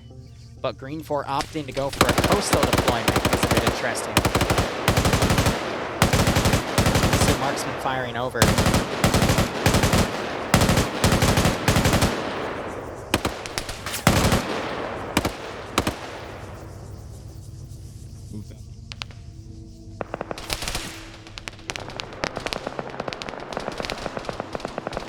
So these guys are being ordered to move back as they're starting to take suppressive fire from the ridge. So, here's the thing. Here's the thing. I did complain that Delta was going off on their own, but they're putting themselves in a position to overwatch their main force coming in, and now you're seeing those machine guns fire to push their BlueFor's unsupported machine guns off that area so VOD can easily push up. I really do like that. The one worry I had, though, was a lot of commanders will set, you know, the armed vehicle or an asset on its own and just have it drive out and do its own thing, which I hate seeing. Here, they've pleasantly surprised me. They put themselves on an overwatch position to help the main force advance.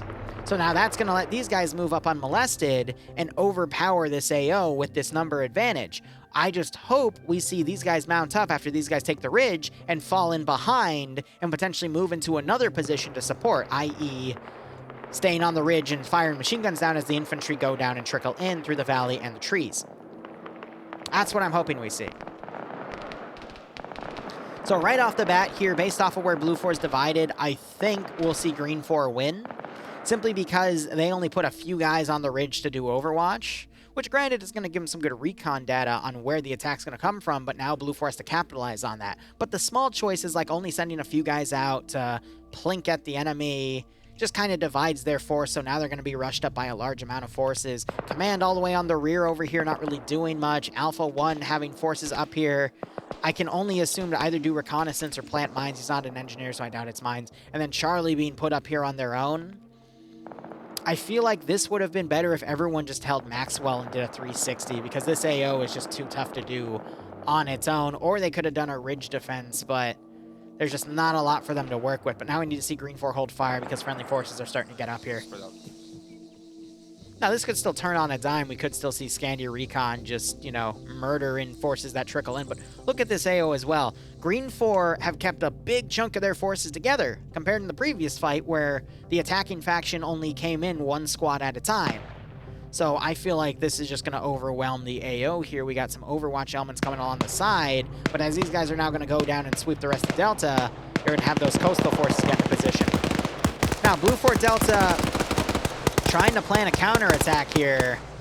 They hit Depso a few times, but not enough. We just saw some hits land on these guys. One of them goes down. More shots coming in, just with the sheer amount of forces coming in from so many different angles. It just leaves so many opportunity for this massive concave to start shooting and taking people out.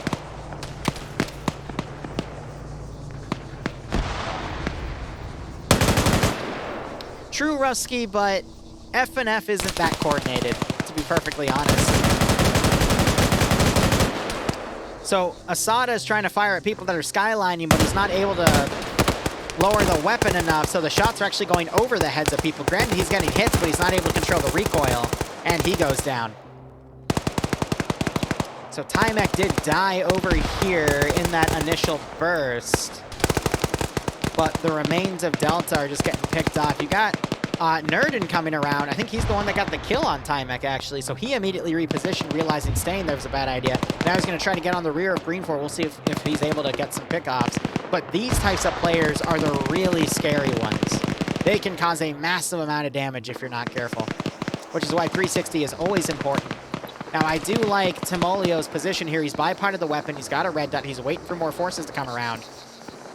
But he's basically keeping himself in cover enough so he is not immediately engaged by so many different avenues, thus increasing the likelihood he will survive in the firefight. But most of Green 4 is already bypassing and heading down. The Coastal Force is a little slow, but these guys are going to be getting right on the ridge to assist. Delta's still covering the rear in case any BlueFor try to come down to assist. And they're even going faster than Nerden can flank around. Oh, there's still a big amount of elements here. And they're still trying to keep Timolio pinned. FNF is 1 life, Risky. I think every PvP event I cover is 1 life, and if it's not, I will always state that it's not. Knocks Sayak out in the butt, and that's because he doesn't have to worry about the recoil because he's stabilized. Grenades being thrown, but they're rolling down the hill, which means they gotta time the grenade to blow up next to him, but Revolt is coming down. We'll probably get a shot on Timolio's rear unless he's listening. Which, over the gunfire, he's not going to hear those footsteps. Unless Revolt goes right in front of him. Wait, he did.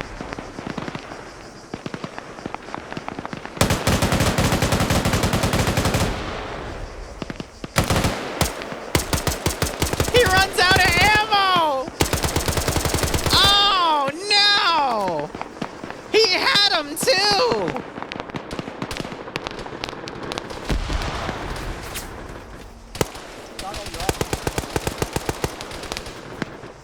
A lot of smoke screen pops.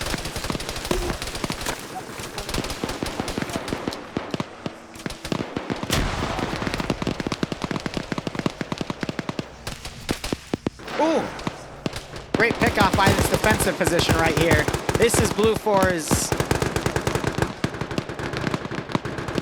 Man, this is where BlueFor is going to save themselves by having that level of defense here. You still got the command position back here. And they're getting picked off here as well. Okay, well, you can take that now if you need to. So Blom's dead, Korvac's still in charge.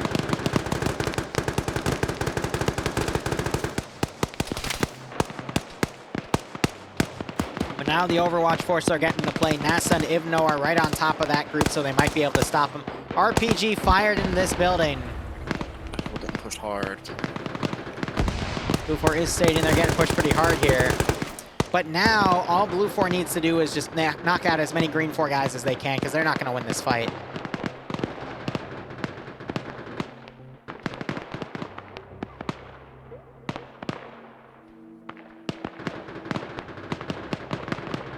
All right. Trying to look here. We do have a lead element of Alpha coming down.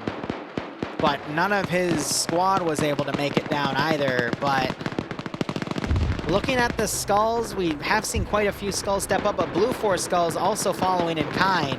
I'll be curious to see what those two are able to do. I'll be curious to see what Nerden pushes down to do, but he's staying up there, not really doing much.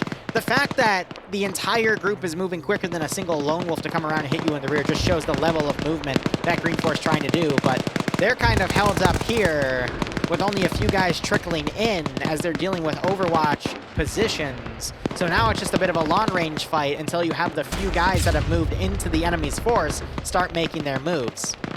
So we had AT fired up in that position. It looked ineffective. I think we just had NASA go down as he started taking out elements on the ridges right here. Also threw a thermite grenade, and that's drawing fire because people think that's where the action is. Ivno's still staying on the rear, though. NASA waking back up. Now, if BlueFor can keep Green 4 pinned,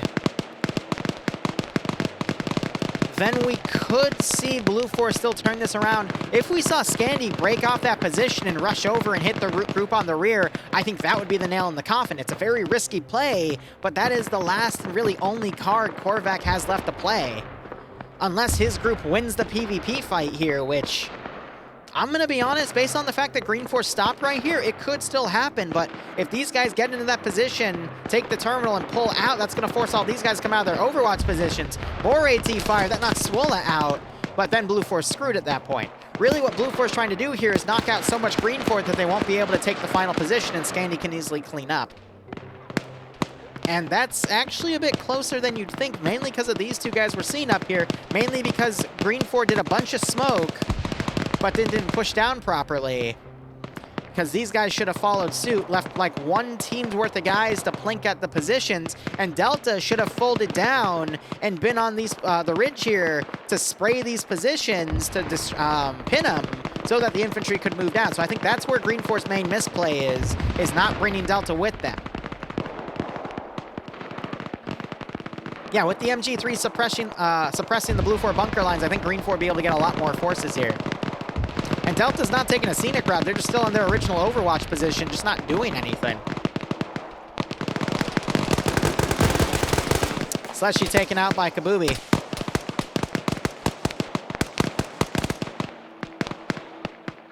Got some grenades throwing in. Nurnden trying to get some rear headshots. On 2 kills right now. On the 3rd kill now. Revolk, I don't think, realizes that he's under fire from the rear, because both of these are 5.56 guns, so they're going to sound very similar. Got some double taps going, but yeah, everyone, it's identical audio ID, so that's where I think Nurden's going to steal the show here. And you still got NASA on 3 kills and Ivno on 4 kills, because they've been basically picking off VOD as they move in. So it's been those few players that have come around and do the flanking that's really saving BlueFor at the moment. We do have some elements trying to push around, some smokes that were popped as BlueFor tries to reposition their defensive lines and pull out of certain defensive areas, and that's what's starting to cost them here.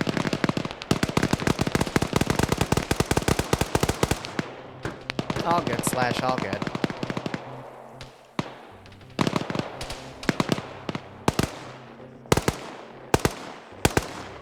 Anyone that dies in FNF is allowed to come in here and chill till the end of the round.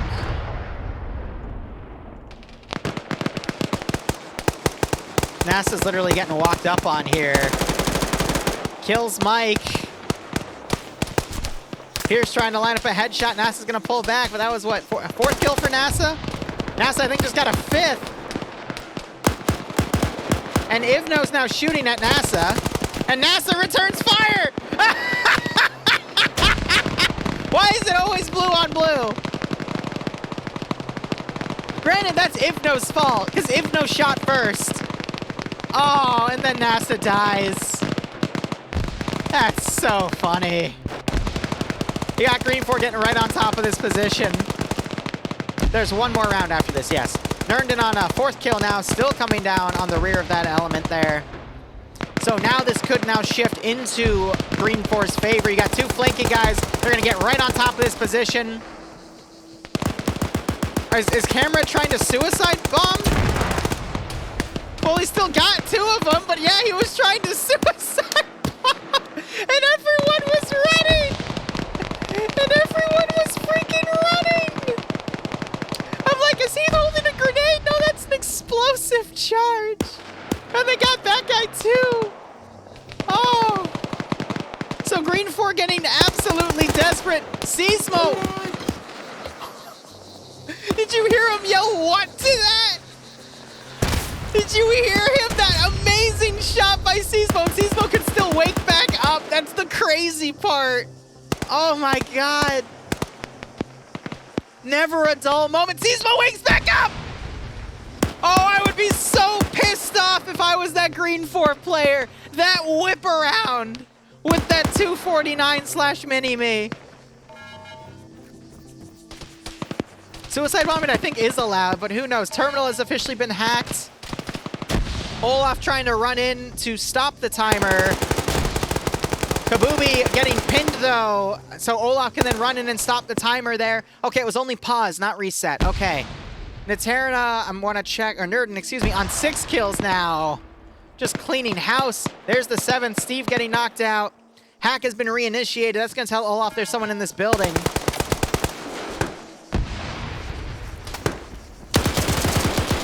Oh, and Olaf gets the kill. Considering the amount of VOD still alive, BlueFor might actually hold this. Barely, but could still, because Nurnden has been doing a great job staying on the rear and getting those kills. And NASA and Ivno, they were able to get, I think, 9 kills total before they team killed each other. Puma gets that kill. Smoke grenade was thrown. Yeah, because of coincidence, Ivno. Oh, man. Someone remind me at the end of round 2 or round 3. First, well, okay, round 3, because round 2 I got to do something. To message NASA about that lone wolf thing on the bottom left corner that's appearing on the Thursday stream. This is match 2. 3 will be probably in 10-20 minutes, give or take. Now, oh, okay, no, Delta's finally mounting up back there. A little bit of Bravos coming around this side. Mackenzie... Nerndon on 7 kills. I mean, yeah, Nerndon, Ivno, and NASA, I think, are the MVPs here because between all 3 of them, that's what, 4 + 4 + 7. So about 16, 15 kills right there. Nerndon's still going to get a few more. I mean, they've pretty much killed a third to half of the enemy side on their own.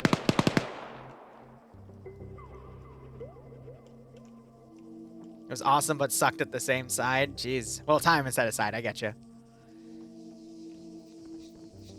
I mean, to feel badass, you got to carry all that gear, and that's where you can, that's where it hurts. Did Puma actually...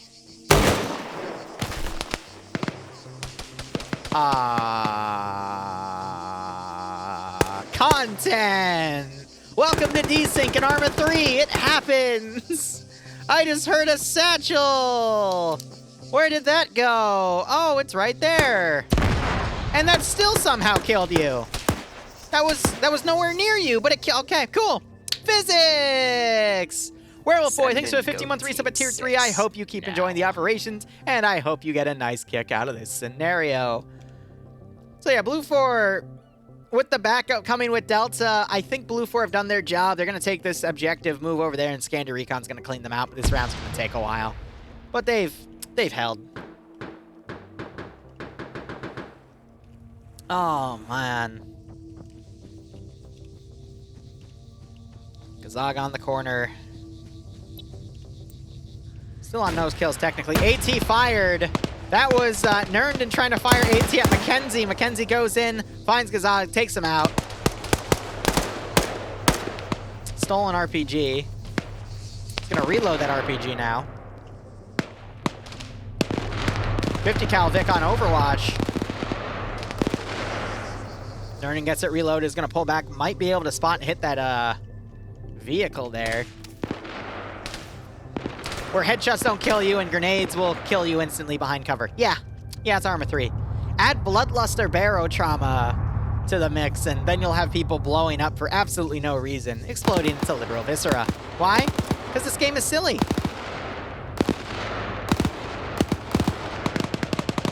Oh, Nerndon spotted. Throws a smoke grenade to cover. AT fired from the ridge, going on B's position. I'm just going to call him that because he has the custom Texas name. It makes it hard to keep track of that. Oh, and some well-placed grenades blow him up, and that ends Nerndon's streak. But a good streak nonetheless. Ooh. Ooh. Oh. Dragged the shot for too long. Gave away your position.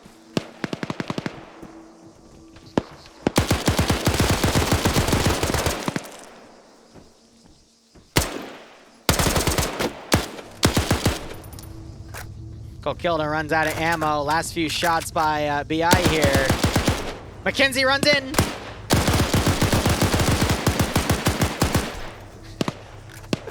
With the tactical spin, too. And the double taps. And the teabag. The tactical spin, though. The quick 360. Ah, man. And thus ends the Dance of Death. All right, BlueFor down to 3 guys in the AO. OpFor, excuse me, GreenFor having 4, 5, 6, 7, 8, 9, 10, 11. I'd imagine 2 people in that VIX, so... Nope, only 1, so 12. So 3 to 12 here, but we've got... Oh god, more AT being fired. On deck, we've got 1, 2, 3, 4, 5, 6, 7, 8, 9, 10, 11 people defending. So BlueFor has the number advantage right there. Let's see if they can get any more kills.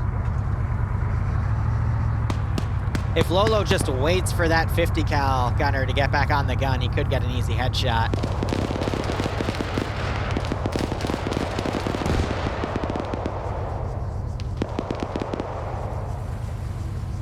Patriot's just gonna drive that one out. Yeah, no, there's a second position that hasn't even been touched yet, so that's where BlueFor actually still has a chance here. If not a good chance. These guys dispersing, Wheaton under fire.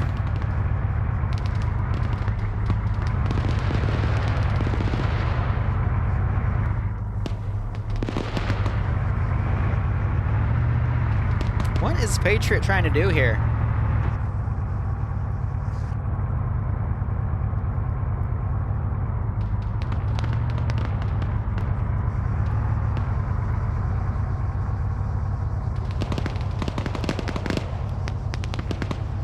Yeah, it's an MRAP, so it does have resistant windows. You got Lolo trying to take out Moxie here, get some hits, but no kills.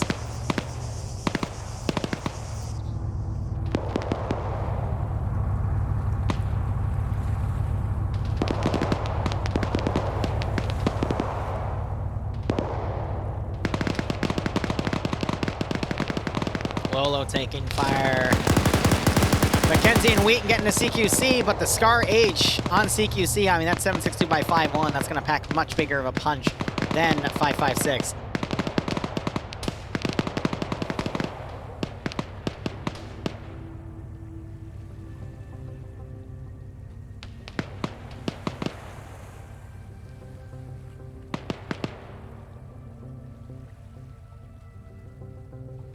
And now we wait.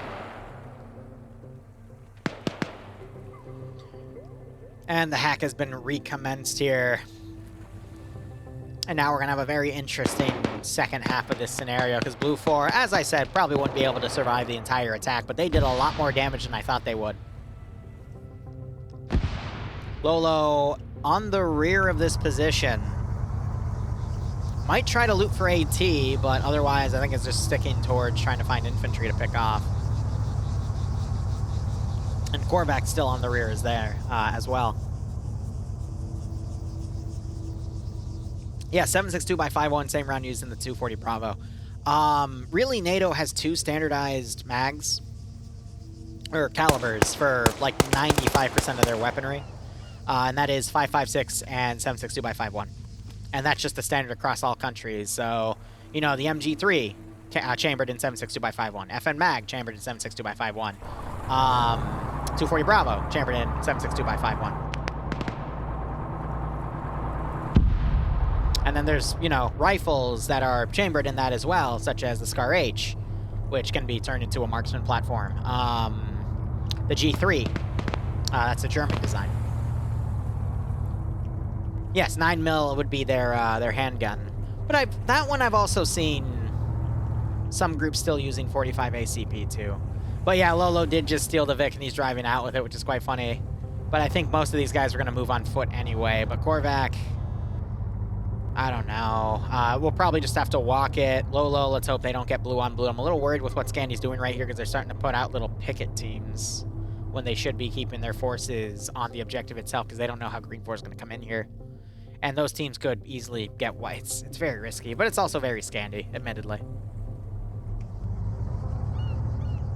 9mm NATO is 9 by 19, yes.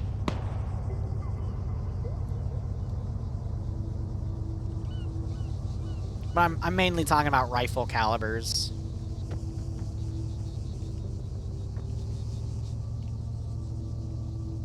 Because I actually don't know about the pistol caliber, if there's any standardization there. But yeah, it would mostly be 9mm.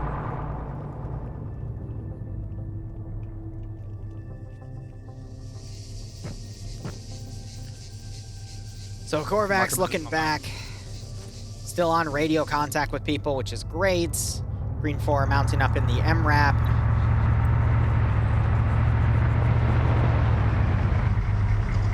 Here's the thing, they're only able to fit, I think, one or two more people. I think only one, actually 2 people in that MRAP. One in the gun mount, one in that side seat. So it's gonna have to come back for the rest of those guys. Yeah, I know, Russia uses it too.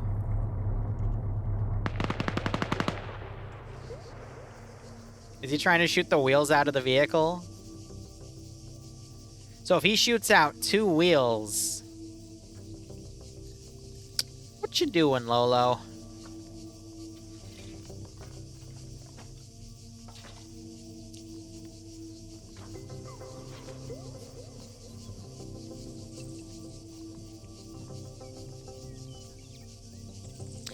Yes, they are switching to 6.5. So he took a wheel out to stall them.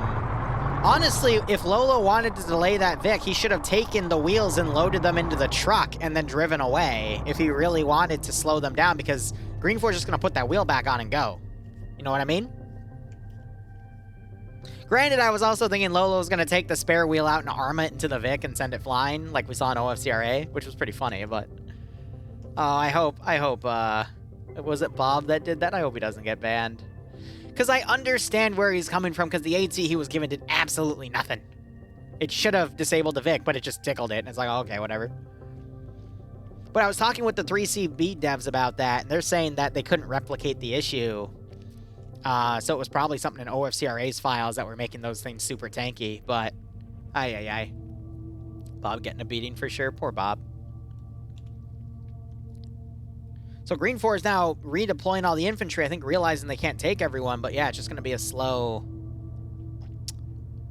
just going to be a slow advance. Maybe we'll see some shooting on that truck, but I think Lolo's trying to come back to pick Korvac up.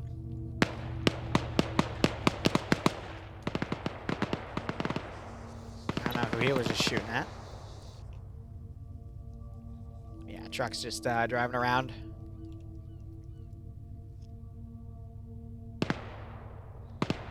You know what I could go for tonight? Some instant coffee. Stay up late tonight, do some mission dev after the 40k op, and then maybe do some late night DayZ. That would be fun. Because we haven't been able to do much DayZ over the past 2 weeks. I want to get back into that. Yeah, they're going to be... I'll withdraw a yellow line. What I think they're doing. So they're talking about where Green 4 is. So Lolo, I think is they're just doing going to pull back If not, entirely. they're going to follow purple. That's understandable, Slushy. And again, I think there's two sides of the coin. Because... how would I put it? It sets the precedent of, okay, you know, if one person does it, then everyone's going to do it, even if the situation doesn't warrant it. Granted, I also see other arguments for it of, you know, that tank shouldn't have been there in the first place without infantry support. And I would hope that also reminds commanders, hey, you shouldn't put a vehicle out on its own, it should be supported, but... it's a tough situation because I feel like in there, the defenders and the attack, like the tank crew was in the wrong. The AT should have blown it up. It did not. So what are they going to do about it if the tank crew is still in the wrong? You know, it's a messy situation. That's why I'm really just abstaining from it. I say I hope he doesn't get banned, but rules-wise, there should be some sort of punishment. Yeah, instead you just morphine OD the crew. Oh, man. Everyone just goes to the side of it, sticks one thing of morphine in the driver's leg, and boom, he's unconscious. And then you can pull it out and steal the tank, right? Because that's clearly how that works. All right, Lolo coming around on the northern side.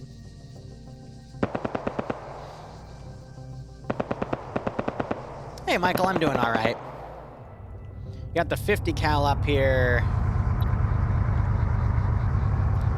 I think he was shooting at maybe the guys up there. It's hard to tell. But the tracer effect, it's easy to tell, but you have to actually be up here to see where the tracers are landing.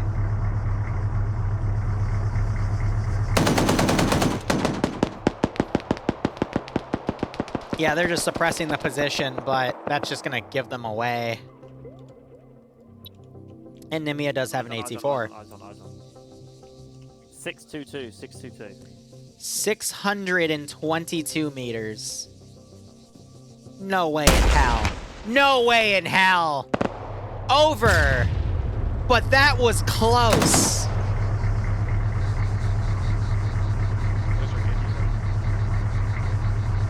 Oh my god. Because you can only range the AT4 to... what, 250 or 300 meters? So that was like double the distance, but the fact that they were that close, a little bit overhead, so they ranged it to about 650 at that point, but that was great.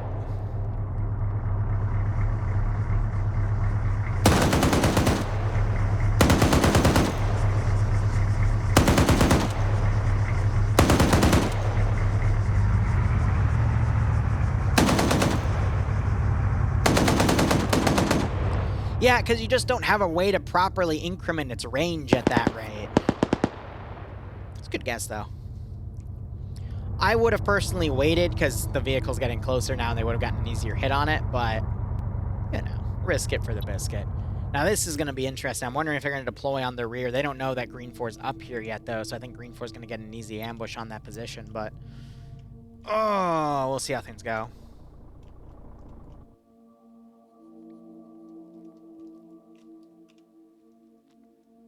Ioner would have made that shot. I'm inclined to believe it, but again, they were literally using the AT-4 at a range double its maximum distance. That would be a really hard shot for anyone to make. Plus, it also depends on how drunk Iander is. The drunker Iander is, the more powerful his AT skills, alright? That's how the legend goes. So about round 2, halfway through, he would be pretty drunk, so yeah, no, you'd probably make that shot. You're right. Oh no, here's what I would have done. I would have missed the first shot, found another piece of AT, and go, hey guys, watch this, and fired it and somehow nailed it. And then I would scream so hard that I would nearly pass out, similar to the first Splendid Squad op. That's what would happen.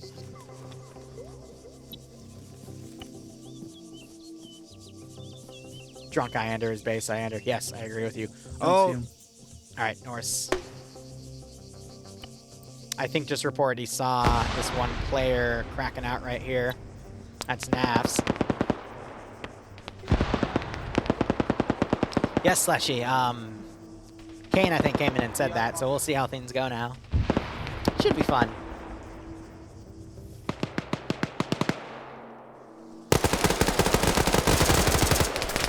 So Finn gets, he tries to ambush, instead he gets annihilated. Autovisky has a -1 somehow. Whiplash, I think, just saw Autovisky, and Autovisky runs over to him thinking he's a friendly. Got one. But there's no double tap. Wait, Whiplash, come on. Double tap, but now Whiplash is exposed, he takes fire and quickly tries to roll away.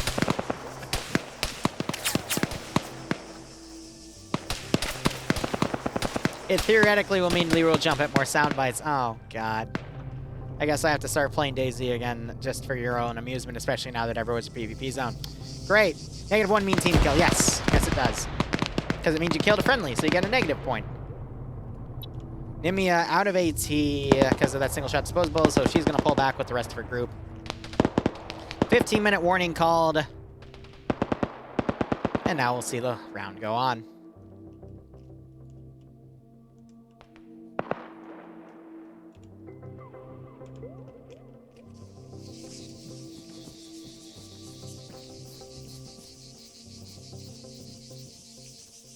Technically, the medic should also get -1 kills.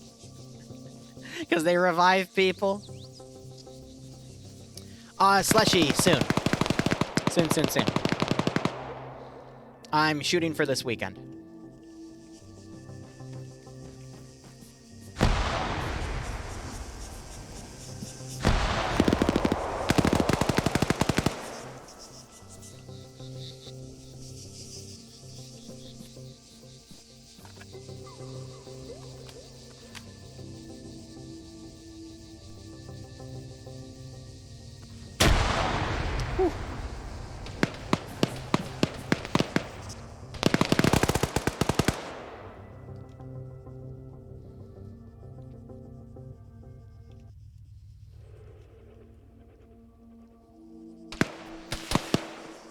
Alright, so Lolo, Korvac trying to come on the rear of the force, but Pierce and Fonz have set up rear security to stop them.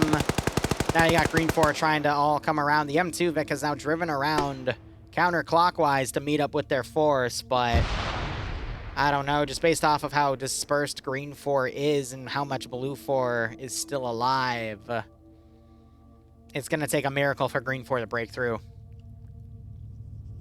He's on his own way out there. Yeah, right. Someday, Slushy, someday.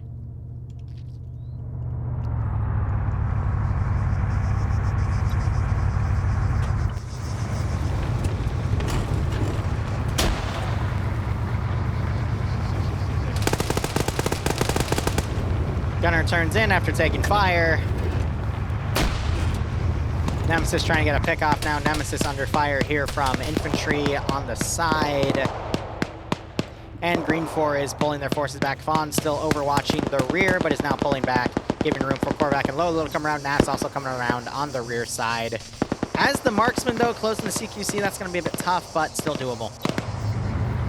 Nemesis still trying to get pickoffs here. You just saw that entire vehicle shrink a little bit because that GL hit the wheels. Random sprays by the 50.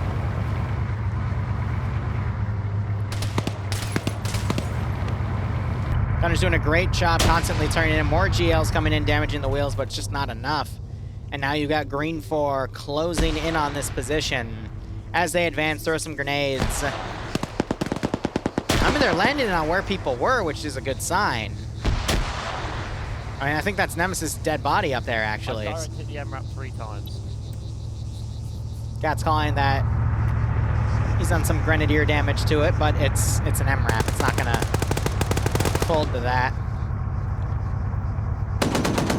So with the M2 now on point, showing that the enemy doesn't have AT, it's gonna get a lot more aggressive here. And BlueFor, they got people on the rear, but they're not swinging to hit them in the rear in time.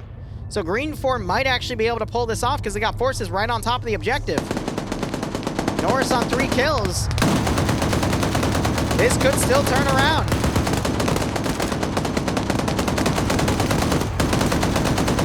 That gunner, I think, actually just got the kill. Oh, there's no one up here. Never mind. Thought I saw a triangle up there.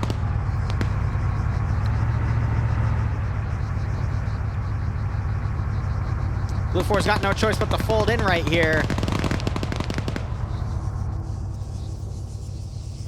And we've got this CQC-style fight, but the grenade gets him.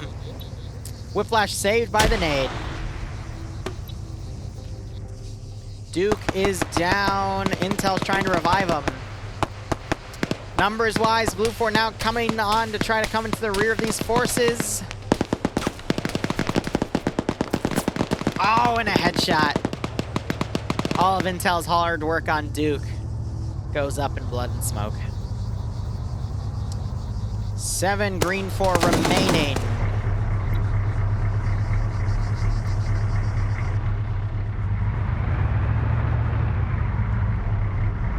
All within striking distance of the objective. I gotta commend the MRAP crew, though. They're playing this incredibly aggressive. If the squad of defense, though, still had their AT, this thing would be toast, but that's just simply not the case right now. All right, so the rear force of BlueFor is starting to come around.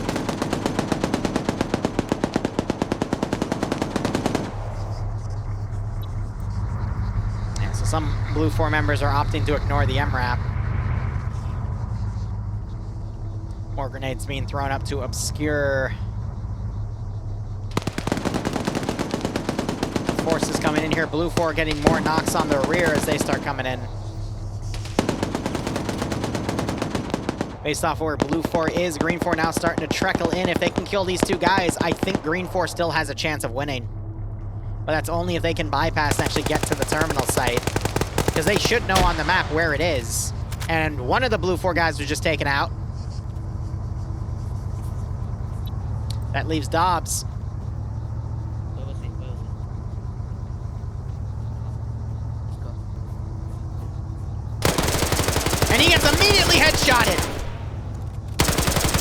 VOD could clutch. VOD could actually clutch.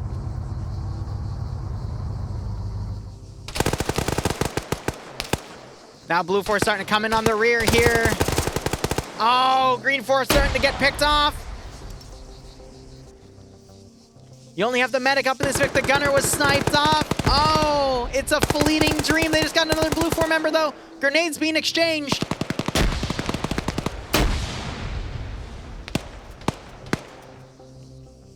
Medic trying to engage some of the BlueFor members coming in. This is a 3v4 at this point.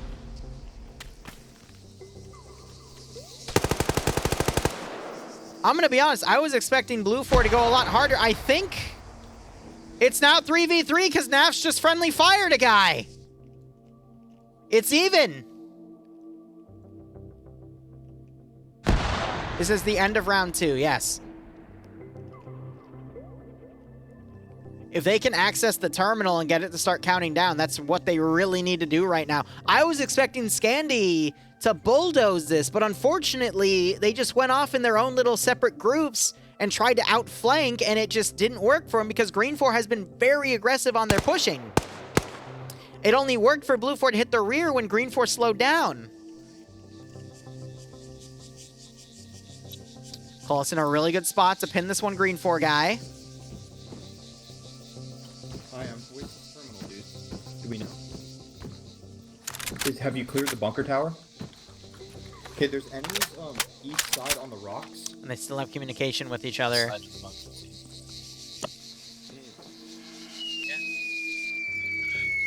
They tripped their own tripwire flare, so that's going to tell them there's BlueFor coming over there.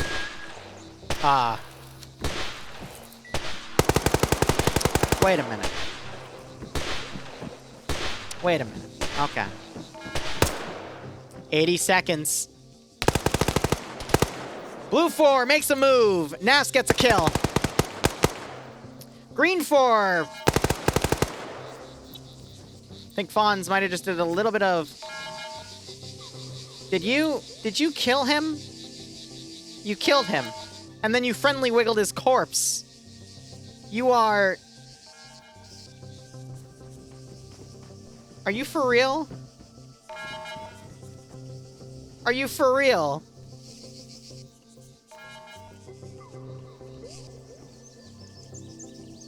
Hack is paused.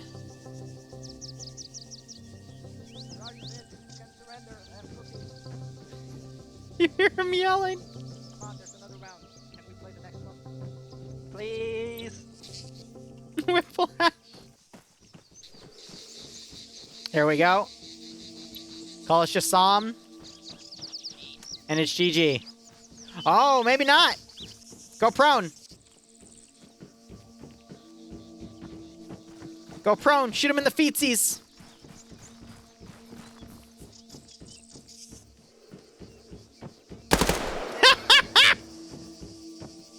Da da da da da da da. Hit him in the face! Oh, but someone else was under, and Naps gets the kill, and it's GG. Oh, if he didn't green on green is friendly, though, he might have had a chance. He might have had a chance, but they green on greened. Oh, man. Funny as hell. All right, if you're playing round 3, feel free to get off, but oh, I'd be pissed if I was VOD right now. Very close round. Literally went to an hour. Always fun to see. Let's see where our 3rd round goes. It's sustained assault right now, so that needs to be changed out. But that was a very, very good round.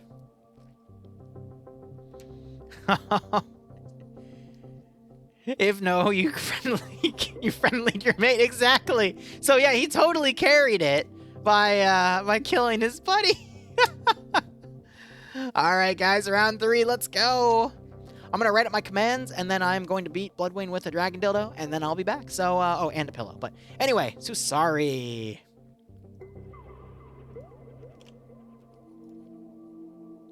Let's see. Hit that button.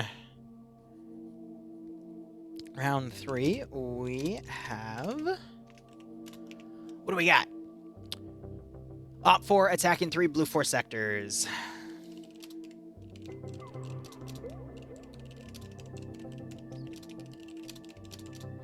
OpFor has a 5% numbers advantage and 2 BTR 70s.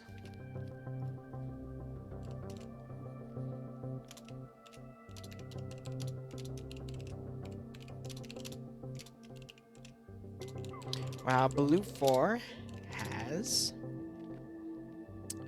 4 M2 statics. All right. And the map is... So sorry.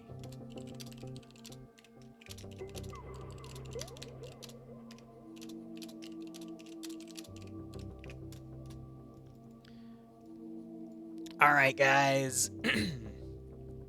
Let me make sure my button isn't stuck. Yeah. So when it moved me into, I just noticed when it moved me into the casting couch channel, it stuck my TFAR button down. So thankfully I'm in a solo channel, but man, that's weird. Sorry, not so sorry, Plats. Anyway, I'll be back in a second. I have to go poke a bear with a dildo.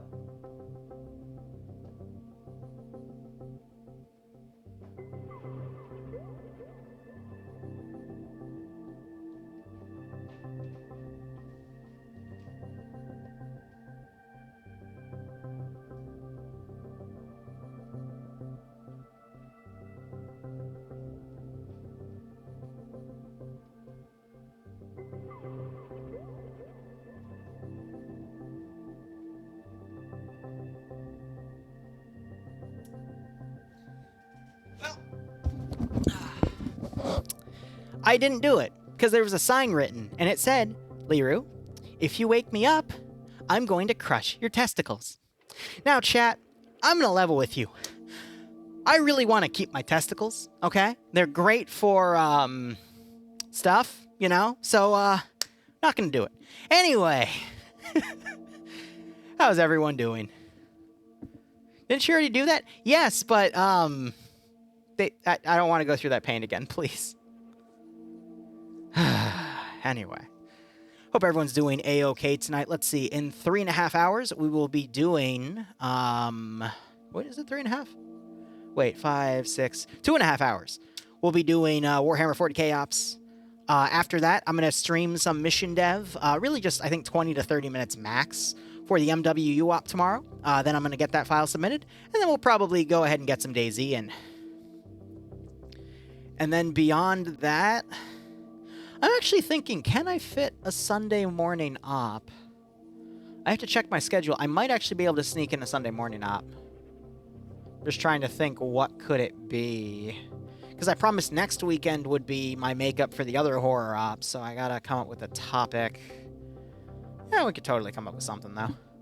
Maybe a horror nom op or something. Yeah, it could be doable.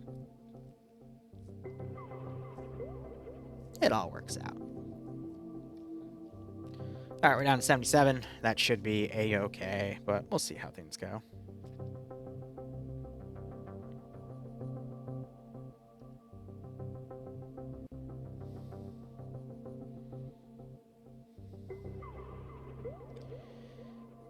Ah, man.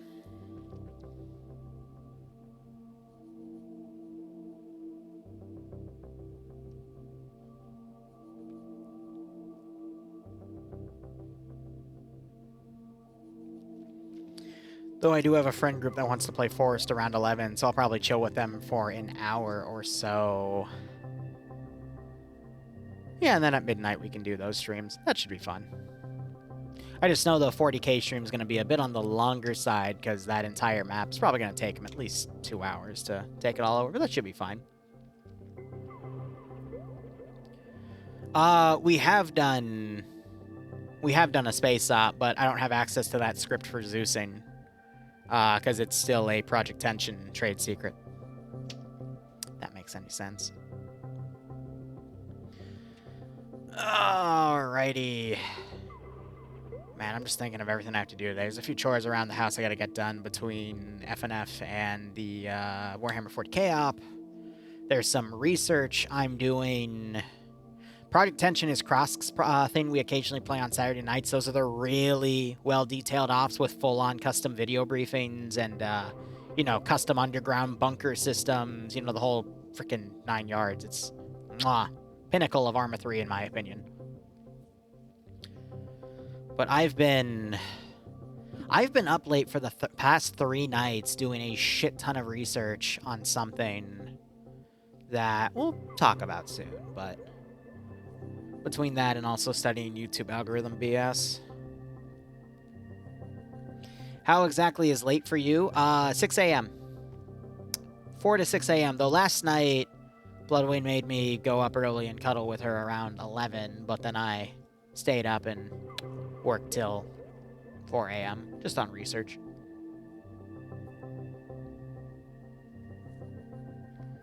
I've got fun stuff on the horizon. Though I don't think all of you are going to consider it interesting because it's definitely a leap from video gaming, but we'll see how it works.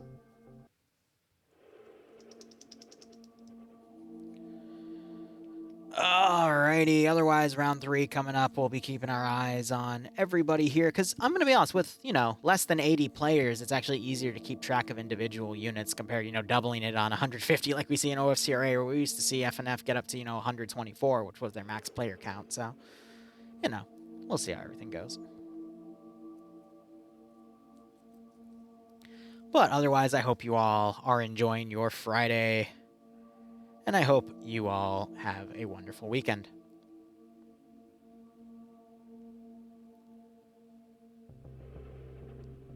Oh, Platts, thank you.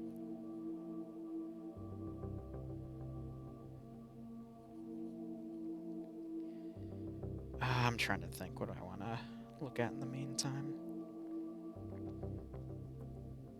I appreciate it, Platts. I'll tinker with it, see if there's anything I can do. IRL, you coming all the way to the Netherlands to meet me?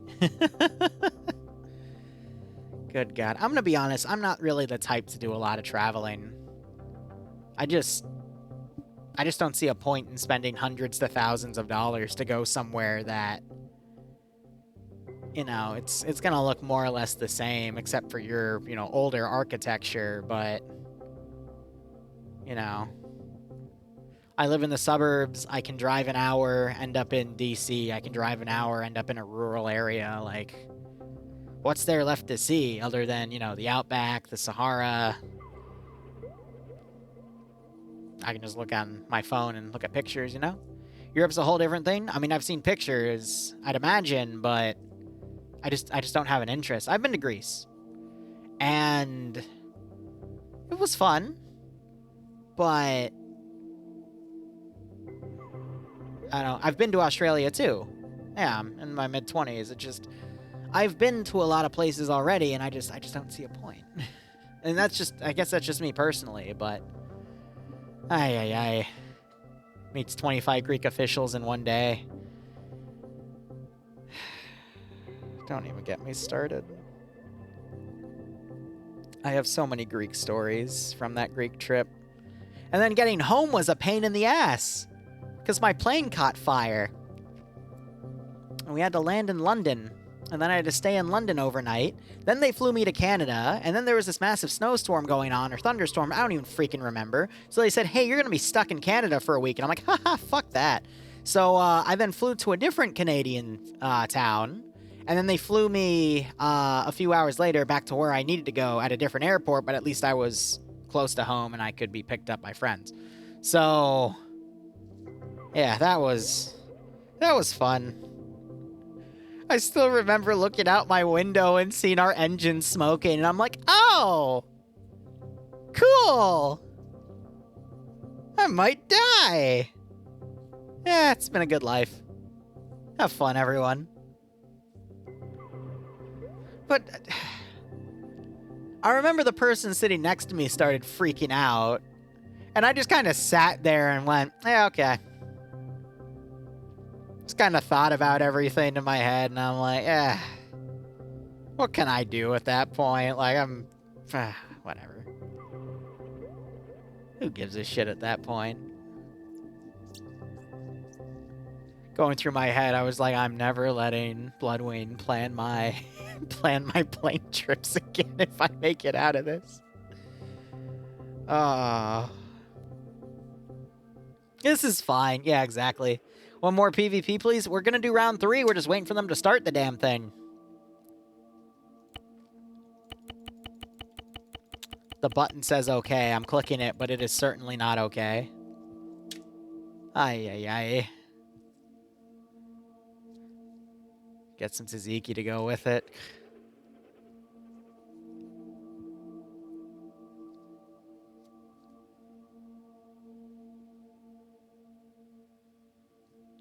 It's even more fun when you're the firefighter on a plane and a multi-billion-dollar piece of equipment starts smoking, and in 30 seconds, smoke is so thick you have to open the door in flight to clear it out. Ooh. Well, stay in your assigned seats. Keep your seatbelt on so you don't go flying out. Get that oxygen mask. Ay, ay, ay. Whoever packed a parachute, you're the lucky one. I just hope you don't go flying into the engine turbine once you jump out. That'd be kind of awkward. There's an overrepresentations of mics. How many mics are there? You know what? I don't want to know.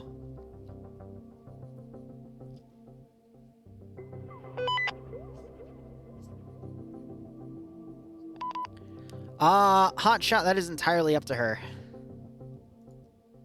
Alright. So I have a new policy now. Started just now. Every time I get transferred into a TFAR channel, I quickly tap my TFAR button to reset that silly little thing. But otherwise, Sasari, this nice little island nation where I believe the names are in Finnish, but I could be wrong. So we'll see how everything goes.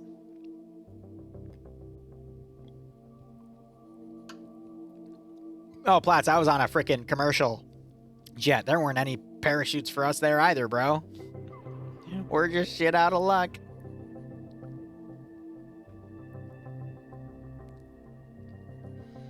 Alright, sectors, but the sectors are literally all on top of each other. I don't think they're in any specific order, so any could be captured at any time.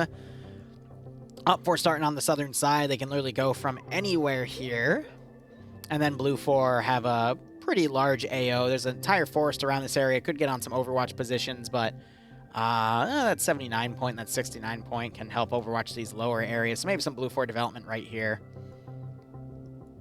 But beyond that, probably going to have some CQC forest fighting for this one.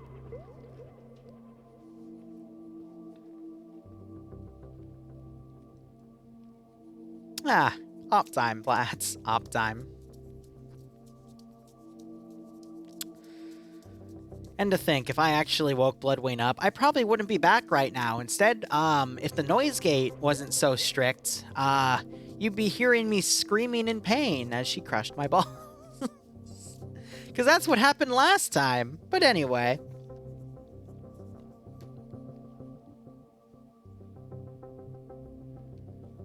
Alrighty. So much to do, so little time. Alright. Nakey Man. Wow, wait, everything was loading there. That's cute. F1. Here, I actually want to scroll down. Yeah, so people can hear me, so I'm going to hit that button. Depso, House in the Woods, add sector. Background is loading. Area of operations, loading. Notes, loading. Mission rules, loading. Excellent. I don't wait for load times, though. Screw that. 3 sectors. If OpFor... excuse me. Let me explain how add sector works.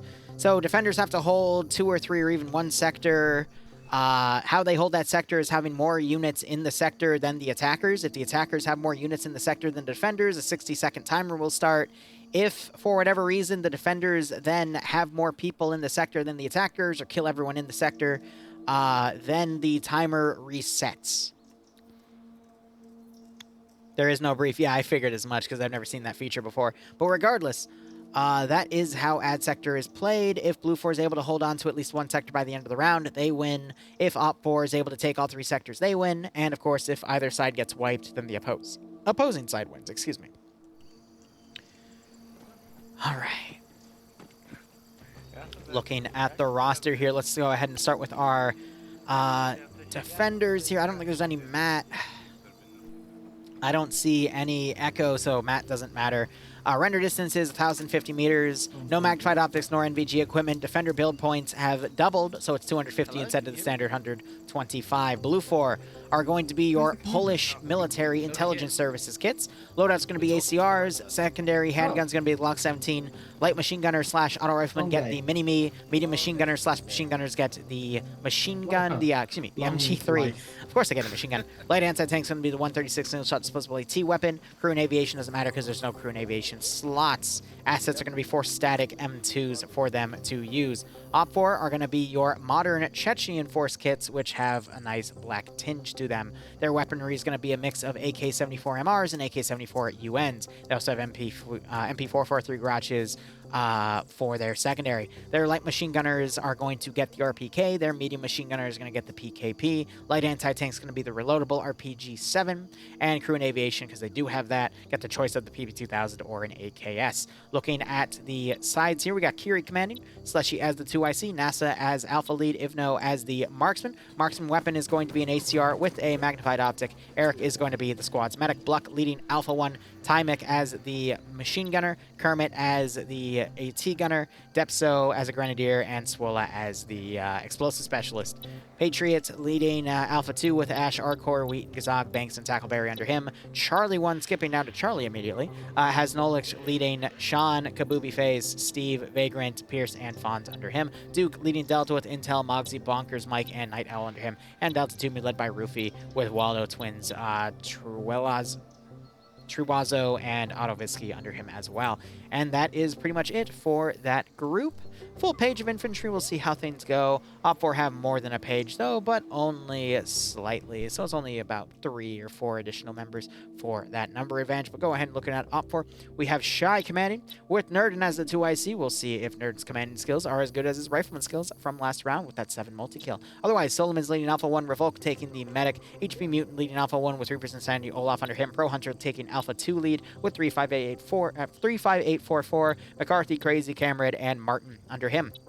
Bravo being led by Arcane with Blam as a marksman with the SVD. Barnes leading Bravo 2 with Timolio, Korvac, and Big Tokes Happy Friday. under him. Charlie being led by Azariah with Yanni being the 2IC with Grenadier weapon, Nemesis taking the marksman rifle, and Iander taking medic role. He has risen. Here he is. Naps leading Charlie 1 with Cullis, Whiplash, Nimia, Dobbs, Cass, and Purton under him. And Norris leading Delta with Bates, Pacino, Tisoy Boy, Harrington under him. And then Gamma 1 just has Chult at the moment. I guess as a dedicated vehicle crew member because they do have 2 BTRs to work with. But a few things to consider. Number 1, Slushy has not lost tonight and is on command. Number 2, Scania Recon has not lost tonight and they are on the offense, which is their strong suit. And, okay. All right. Sure. Great. Awesome. Glad we could catch that. That's all I got.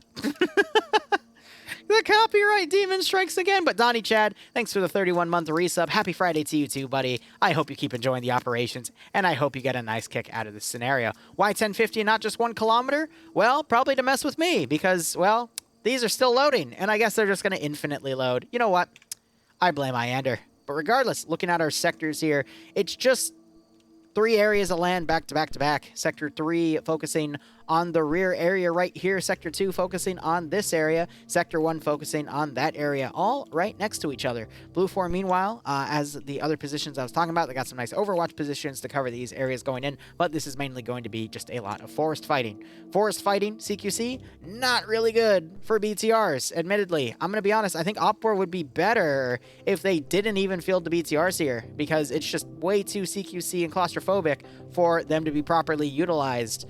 Maybe if the BTR's gotten to decent Overwatch positions, but again, there's just way too much tree cover here for those BTRs to really be effective. Maybe having a BTR along the MSR and then locking down the MSR as the fighting begins, but I mean, we saw that in the OFCRA round yesterday, and they were not effective at all. They could put the BTRs in the water, but now you have a slow sitting duck and the enemy has AT. So, put 2 and 2 together. Plus, even if, let's say, they were getting to the perfect position of the water, you still have the trees covering everything. So, there's not really a point in fielding the BTRs in this AO, in all honesty. So, that's just my 2 cents. Of course, we'll see whatever OpFor decides to do. But as you see, there's only 1 dedicated vehicle crewman. So, they, I think, are at least going to be fielding 1, but I just don't see it being useful. Remember when the Forest got a multi-kill in the BTRs? Yeah, because stuff armored each other. Good God. Those chuckleheads are still going nuts down there.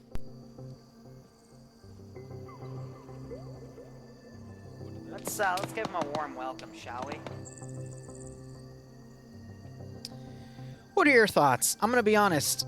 I think OpFor has a good chance if they just keep their forces together and support each other, possibly taking these ridges first, realizing that there's not really any good overwatch, but that's going to help them kind of move down to this next defensive line right here. And then they can just, you know, bound from cover to cover, get right into the objective and hold it. BlueFor, I honestly think their best bet is going to be holding CQC. There's not really any good places they can go with anything, but if they can identify where OpFor is attacking from, they can send a force around and attack on the rear, but it has to be a group like, you know, matching Scandy's aggressiveness to then hit them in the rear effectively. But, I mean, that's going to be tough to do, but we saw that really work out for the defenders last time, so, you know, with these thick forests, that is easily possible, but if the attackers just stay aggressive, then that should be A-okay, but I don't know. I think out of all 3 rounds we've seen tonight, this is definitely the wild card round where it's just a CQC fight. And if OpFor just goes in with a dog shit plan and sends all their groups individually around, they're just going to get the treatment that happened to them in the first round as the attackers, where they just got defeated in detail because they sent in one group at a time. If they try the second rounds of attack where they're really aggressive and they move in, we will see them get on top of the position, but if they slow down, then the defenders are just going to counterattack them and rack up massive amounts of kills because by then the attackers are going to get disorganized. So only if the attackers just completely clean sweep this area are they going to be able to do anything. And, well, I mean, it's just not really been a night for the attackers tonight, so we'll just have to see how that goes. Don, I doubt it. Because rocket trucks, if they strike right, win you the round, so no one wants to sit around for an hour just to get hit with a rocket, you know what I mean? Whew, been to a few streams. Welcome. But I'm curious on your guys' thoughts. Just look at the map, look at the contour lines, look at the elevation points. You tell me, but I mean, we also have the advantage of seeing that this is all thick trees. But even then, if OpFor only has the map to look at, go to the high ground first, get an assessment on the AO, and then move in. Granted, they could also plan a giant flank around, but there's just no advantage either way. Once the defenders know where the attacks are coming from, where's the point? You know what I mean?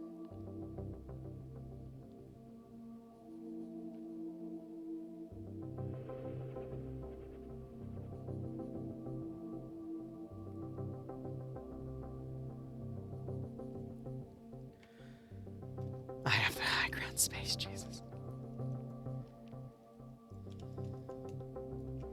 It'd be really funny if a BTR came out here and just started going back and forth trying to mow people down. But again, the AO is just not close enough. Like, the only real opening you have is right here from the coast, and it's just not that much. There's too many buildings BlueFor can hide in. If I was BlueFor, I would just set up a bunch of explosive traps and go nuts. But when you have an AO like this, where neither side really has the advantage, it'll be interesting to see what both sides come up with planning-wise. I think BlueFor, all they really need to do is just set up 2 groups, one on the southern side, one on the northern side, and then a few groups in between, just maybe one side covering the entire perimeter, and then put one little element on Overwatch.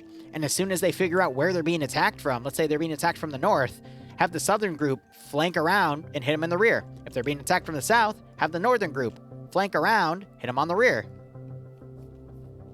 If you're OpFor, you just need to pretty much keep your sector security and go as fast as you can. That's it. Go Team 6 now. Chris, thanks for the 16-month Are resub, you my winning, man. Liru? I'm trying to win, but hey, I'm not sure if the spectator can ever really win, but I digress. Thank you so much for the 16-month resub. I hope you keep enjoying the operations, and I hope you get a nice kick out of this scenario.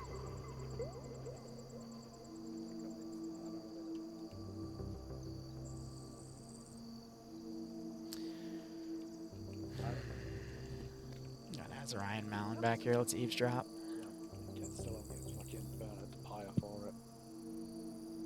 Who?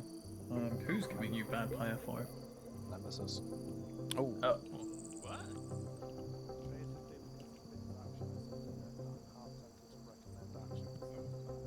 I can hear him all the way over here. Good God. Rocks. By the way, OpFor driving. OpFor taking point. Change slot or is he changing slot? You have to change slot.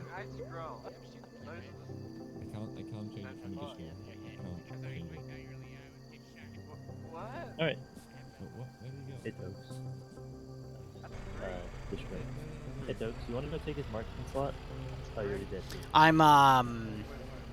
Yeah, I'm only spectating. If you want me to you want to catch me Zeusing tonight, that is in 2 hours. We'll be doing 40k stuff. Unless the server just magically breaks, even though we've tested it all week, so, you know. Yeah, so the reason you see desks is because they have a script that actually shows them a miniaturized version of the terrain in the AO. Yeah, yeah. And it runs client-side to not flood the server and cause everyone to lag to hell. So that's why you always see those tables down. And that actually lets them see the terrain, see the trees, see the buildings, see everything. So they'll have a easier understanding of how to go into the AO. Ah, yes, the enhanced movement glitch. So based off where OpFor is deploying vehicles, they might actually try to do a massive flank round attack from the north. Which I kind of get, but I just find it pointless. They could still break right and then immediately like dismount back here and then moving on. It's going to be a slow move out though, because they're going to be worried that BlueFor is going to push out, potentially put forces on the hill right here, and just overwatch anything coming in. And I mean, I think BlueFor, they could sprint some guys up here and quickly get that down for the sake of reconnaissance, not for the sake of attacking, unless they bring some light AT, but compared to the speed of vehicles, that would be a very close thing, so who knows. Yeah, so they're going to field one BTR. I think the BTR is a bad idea. It's just pointless in this terrain.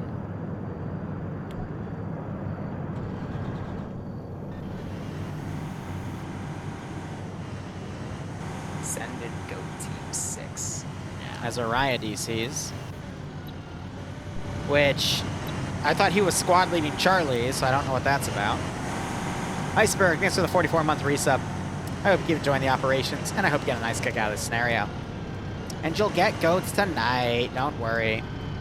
So they're leaving one of the two BTRs, because I think they should honestly leave both, because they're just kind of useless in this thick forested terrain.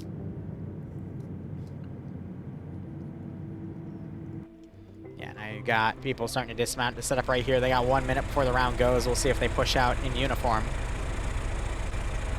How's the skill on both sides? I'd say pretty even, considering the second round, it came down to a 3v3.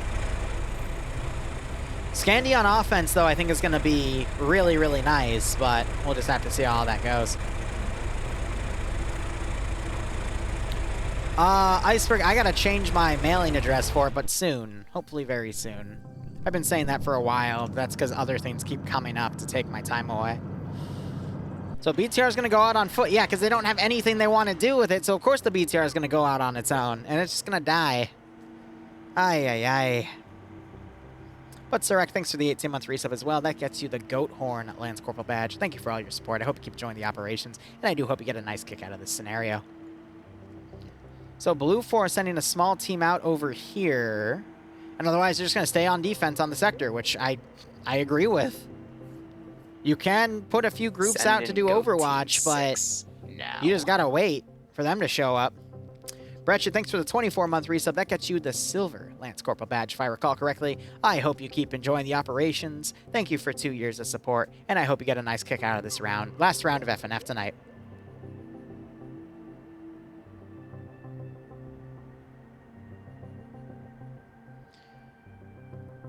Don, what was the final bets for either side?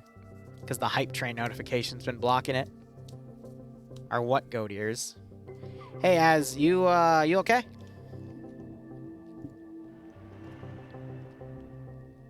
I will admit, we did eavesdrop a little bit on the conversation, and as soon as I realized what it was, I pulled us away because I was trying to listen in on what groups were saying. So I apologize for that.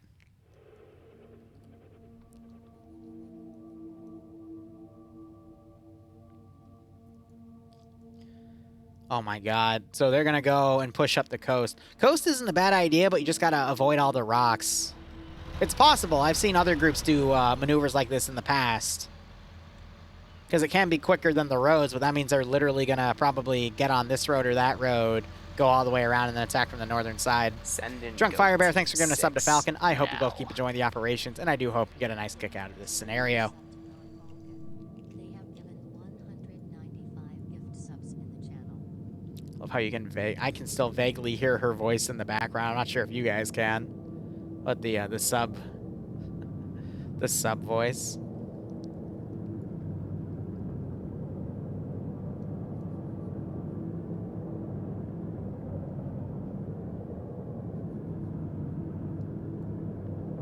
Righto, Az. Yeah, I don't know what an offline license means either, but hey, more power to you. You can vaguely hear it too, because that's the lowest I can turn it down because I can't mute it.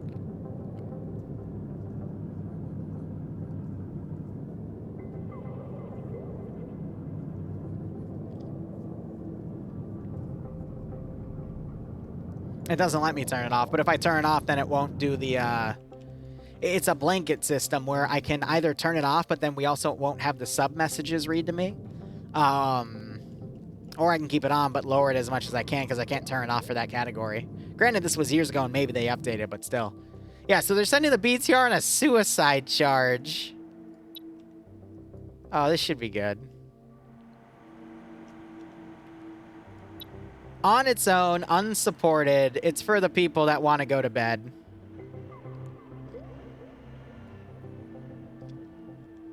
Oh, now it's gonna stay here.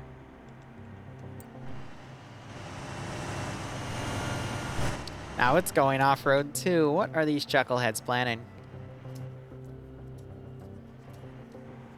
It's the suicide BTR. Limited to no visibility. And a lot of ammo. Recon by fire. Mainly just a distraction.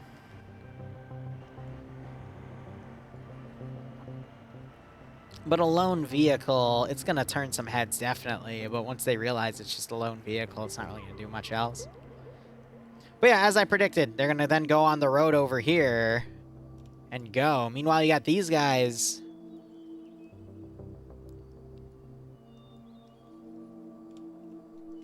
They're covering this road, but also this footpath. That's kind of silly. Why would you cover that one? Out of everywhere, because I guess that could easily become then a flanking force to go in, but they're covering the road, which means, to me, they're also trying to, you know, overwatch it. That's a bit of a silly place to do it, but again, it offers a flanking ability, but still, it's... Because there's no through road there except for that one, but I doubt OpFor would take it. You're actually doing it.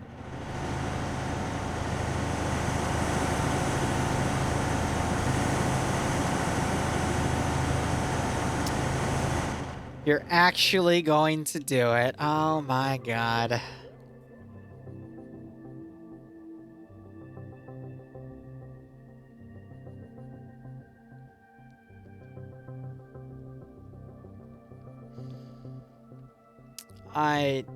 I just have nothing to say about that. Like, that's just... We'll see how it goes. I mean, that's going to slow them down. These chuckleheads in a wedge formation patrolling up the road, too. That's brilliant. I mean, alright, who's actually on the damn coast? Of course, these chuckleheads have made a position to block the coastal side. Makes sense. But beyond that, I mean, these are the only two guys visible. Everyone else is off the coast, so what... Oh, man. We do a little trolling in this community. That's all I'm going to say. It's going for a little swim. Oh, I agree. The best thing they can do with the BTR is blitz it, because, again, it's not in a good Overwatch area. The best they can do on Overwatch is just have it lock down the MSR right here. But any well-placed 50 cals, he's going to flank it and take it out. So by having it on the waterways, I mean, they're probably thinking it's going to have a lot more coverage of Sector 2, but it's not. And they don't have the Fog of War because they can literally load up the area on their little tables to see what the terrain is like, how many trees are there, yada-da. So it's just, it's silly. very silly. Who knows? Maybe BlueFor will try to kill it with AT, go right in front of its sight lines, and lose like 10 guys if they try to get an AT shot on. This BTR becomes the hero of the motherland because of BlueFor's intelligence. That's kind of what happened last round. Is the attackers kind of stopped and let the flanking units around actually catch up and start murdering them. Anything's possible. It's Friday Night Fights. You never know how it's gonna end. So I got this group pulling back because they're thinking they should have run into contact by now. How much AT does BlueFor have? Not a lot. Because they only have single shot disposable AT. So there's only one in Alpha with Kermit, Kabubi, and then they got Delta fully decked out. So BlueFor actually only has 2 AT sticks. That's actually a really scary thought.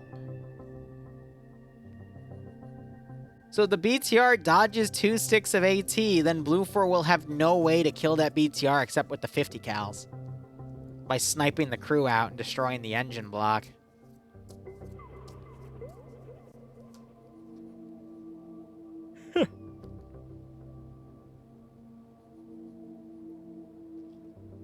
Interesting.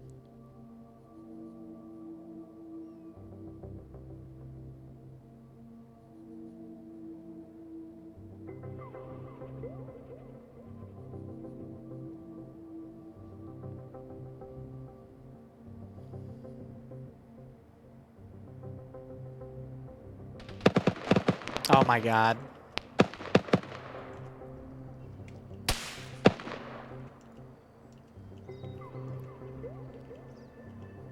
Okay, range.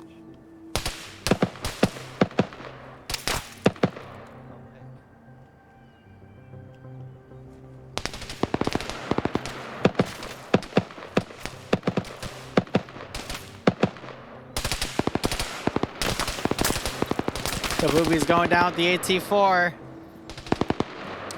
Da-da-da. Da-da-da.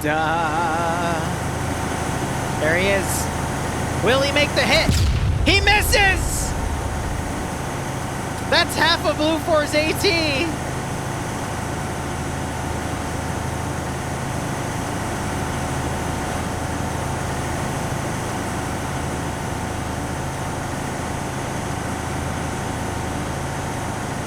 They gotta move a 50 cal gun on the coast or just ignore it.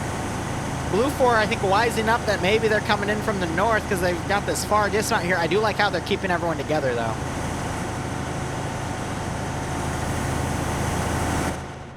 Yeah, well, BlueFor's just gonna walk away. Like, what's OpFor gonna do with the BTR? Just chill there. This is scaring me, though.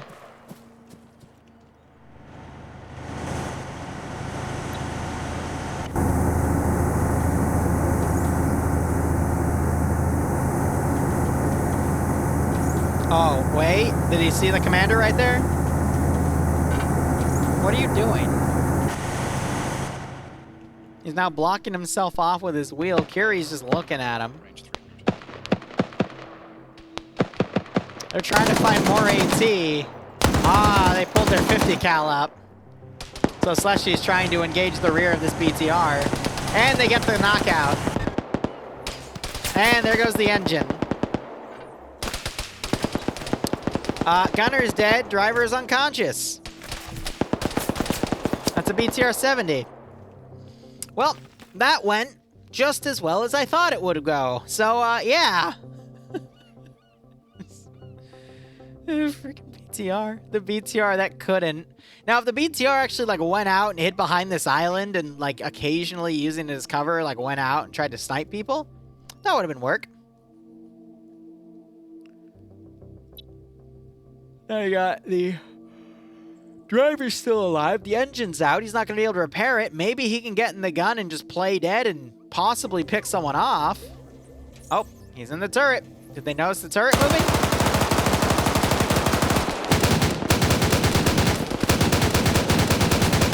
Now you got another 50 cal firing.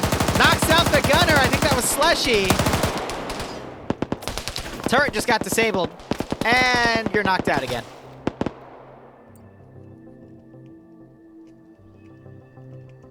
Slushy wakes back up. More 50 cal. Gunner wakes back up, but now that gun is disabled, and you just got sniped.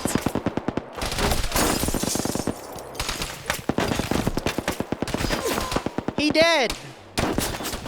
You know, he got in the gunner's seat, which means his buddy should be, like, somewhere in the ocean. Yeah. Yeah. Chechen assault boats. Never a good time. Well, with that out of the way, we'll finally get to our main fight in another 5 minutes. At least they're wasting ammo. Yeah. Yes, because sending waves of infantry's main focus is to make the enemy waste ammo. Oh my god. The BTR is on a fishing trip. Yep. That's what we'll say. Alright, now we're just gonna wait for BlueFor and OpFor to run into each other up here. How is everyone doing? I think after this stream, I'm gonna go upstairs, make some coffee, do some chores, come back on early to the server, make sure everything is good to go. And now we just have to wait with bated breath.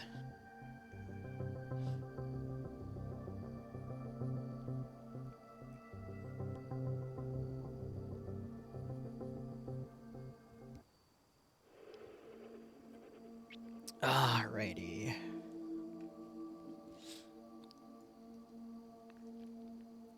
I do like what I'm seeing here. It looks like it's going to be 2 separate attacks, dividing into, you know, 2 groups of 20, one attacking from the direct north, one flanking the immediate Sector 3 area on the eastern side. Excuse me, western side. Or they might go a little further south and try to encircle Sector 3 to cut off anything from retreating. That would be a little more risky, though, but yeah, they're probably going to run into contact here and easily overpower that small reconnaissance group. Which will tell BlueFor where OpFor is attacking from, but beyond that, not really give much. So I think they will... Alpha 2, can you hear me? Yeah. Yeah, that's good, that's good. I think they will come out, whether Royd's tuned up at 82 times, I think they will come up at least maybe 2 fight teams or 2 squads. We're not on them. No. I don't know. They might split, so they might attack you on both sides of the road, I'm not sure. I think we have either 2 squads or 2 fight teams. We saw at least one SL for now, so... So I saw one of the groups in here. Hit you. But if possibly 2 fight teams. As soon as they wrap around, just suppress them for as long as you can. We're going to wrap around to the north of them, and we're going to hit them from the back. Yeah, so they're talking about hitting them from the rear. On us. They're on us. That's it, on us. Directly on us. That's it, directly on us. Okay, mate, do not move. Shaq, do not move. They're on us. They're on my position. They're directly on my body.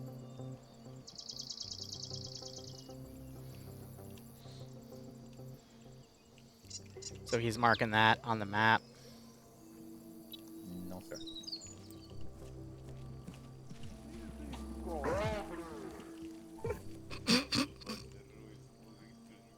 Please chill. Shaq, they're walking directly into you.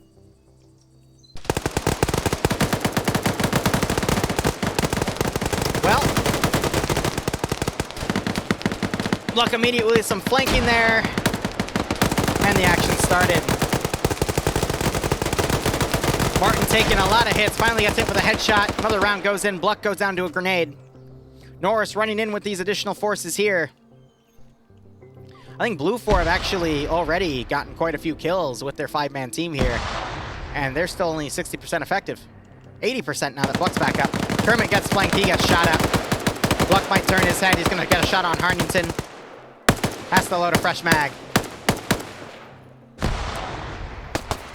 Gets the headshot.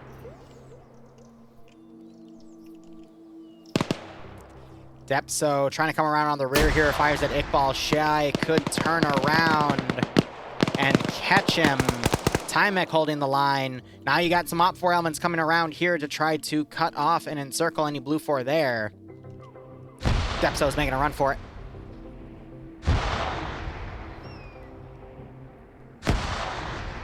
That is almost the entirety of Alpha 2 already wiped. That was a great trade for BlueFor to make. Timek gets another kill. Another member of Alpha 1 Got a member of Delta down here as well. That's Chol. And, I mean, yeah, for 3 dudes. Very good trading so far for BlueFor. Definitely in their favor. BlueFor now setting up defensive lines right here, but I think they're ignoring the data they got about this group moving around, so that might bite them in the ass, but then the Southern teams are just going to come in. We got a Southern team breaking around to start the flank immediately. That's really risky, but that does need to be done if BlueFor wants to increase their chances of winning by making that flanking team. Bates has moved up to do medical. Bluck has not noticed. Alright, so we gotta get back west.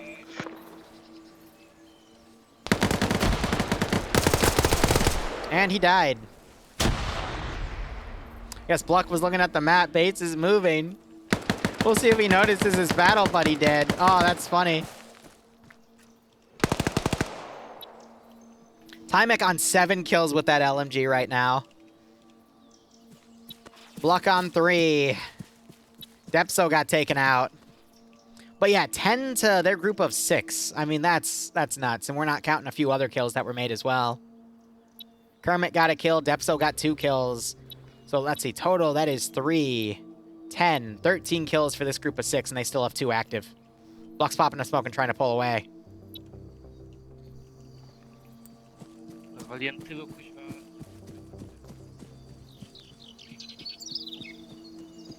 Yes, it'll be mine, Falcon.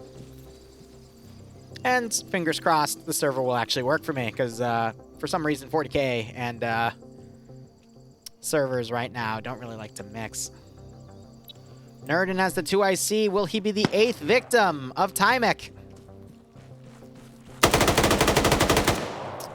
Looks like that's the case. Will Timek double tap? Yes, 8 kills for Timek.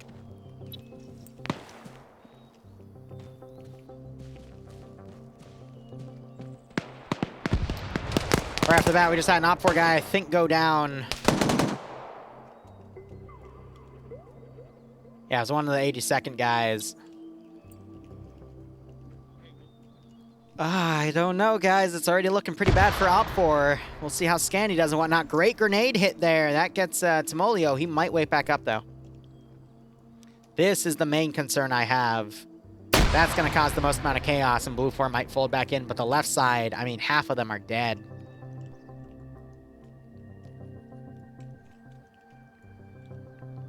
So that's going to also stall that attack. So this is going to be the main attack. Everything's just going to turn and engage. But once they actually get in, I mean, how many people are in the sector? 4, 5, 6, 7, 8, 9. 1, 2, 3, 4, 5, 6, 7. Wow, so they're tied. So they won't be able to take the sector until they start getting kills. Oh, defensive MG3 is firing on BlueFor as they try to move back into the sector. And that Charlie group is now beeline it north.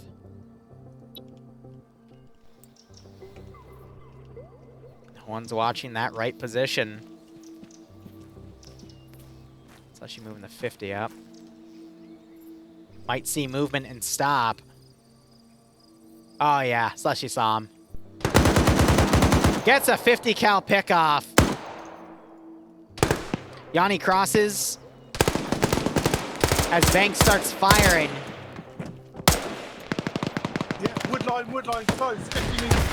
And Yanni finds him. Ouch. No double tap, though. There's Sector 2 being captured. Now you're going to start seeing everything turn around. You got BlueFor counterattacking elements that are broken apart on this side. We have an A2 member all the way back there. I guess anyone with the balls forgot to get out.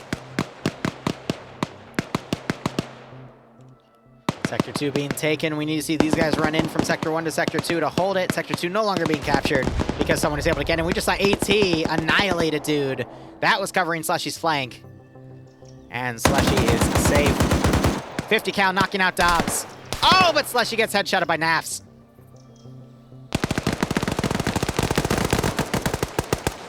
Patriot trying to close CQC. I think try to engage Yanni. Yanni returning fire. At this point, I think the BlueFor numbers are too high, though, because now you're going to have this group all coming in. Got a little bit of blue on blue going right here.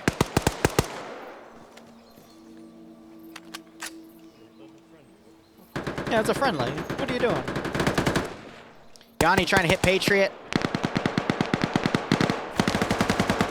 Naf's trying to put more fire out. Intel is down. Knockout. More BlueFor folding. That'll let this other group come in, but their numbers are just so knocked out. Timek on 9 kills now because he's coming around and finding more people to hit, so we might find Timbo and BI right there.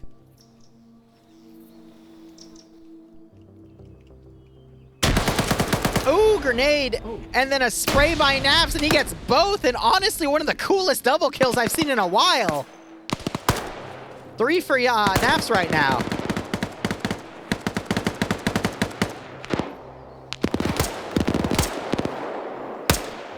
Dobbs gets double tapped. Nim wakes back up, randomly spraying, but is spraying the wrong side. Oh!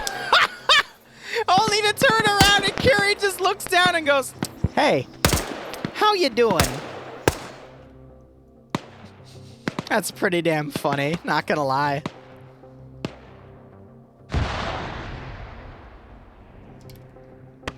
Sector 2 no longer being captured as more BlueFor moved into the sector. Timek on 10 kills now. He was able to find Timolio. BI's moved on, is taking fire from Eric.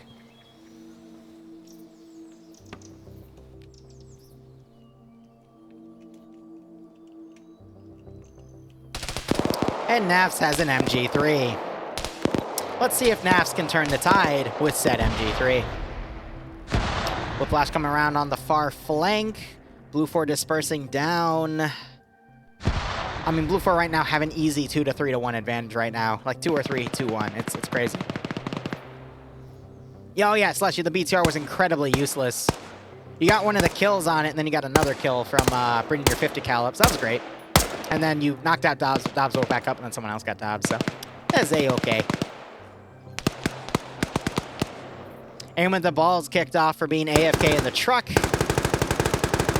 Yanni, I don't see anymore, so I think BlueFor able to find and sweep him out. BI trying to get some hits here. He's the marksman on a kill.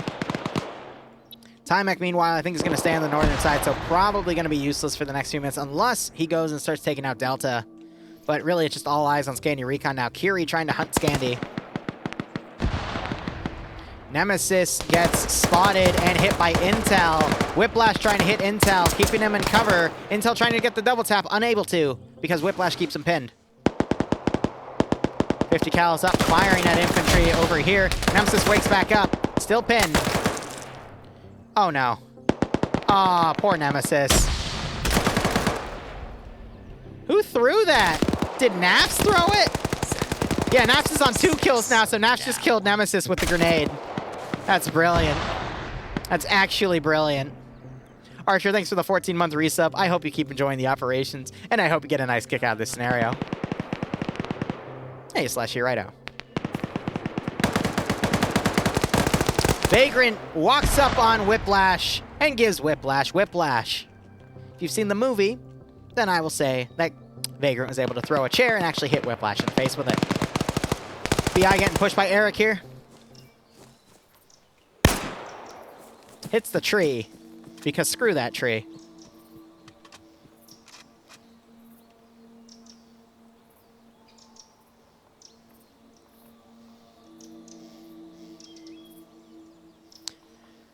Oh, man.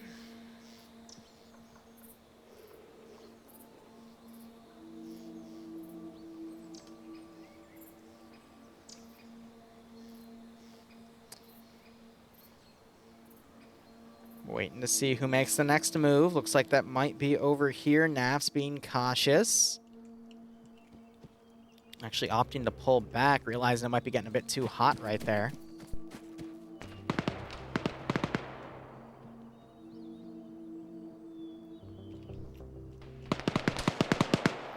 Some OpFor firing. Was there a BlueFor guy?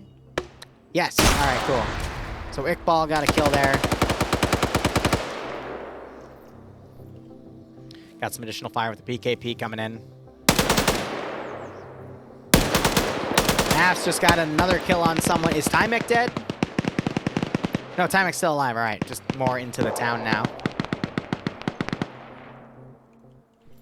I think this is going to turn into 3 defensive victories.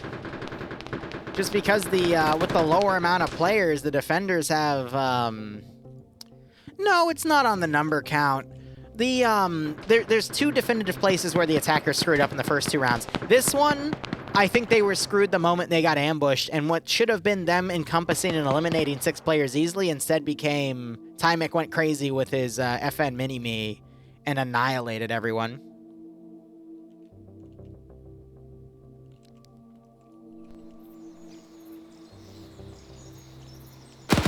Done. Done. That was well played.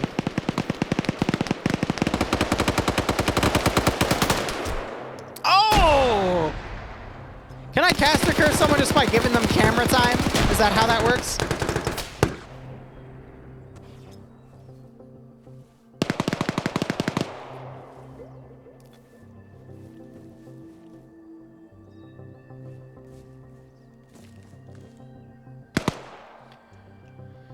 Oh, man. OpFor is down to 1, 2, 3, 4, 5 players remaining. Lolo as a marksman here, trying to get some pickoffs. Might have just gotten a kill, actually.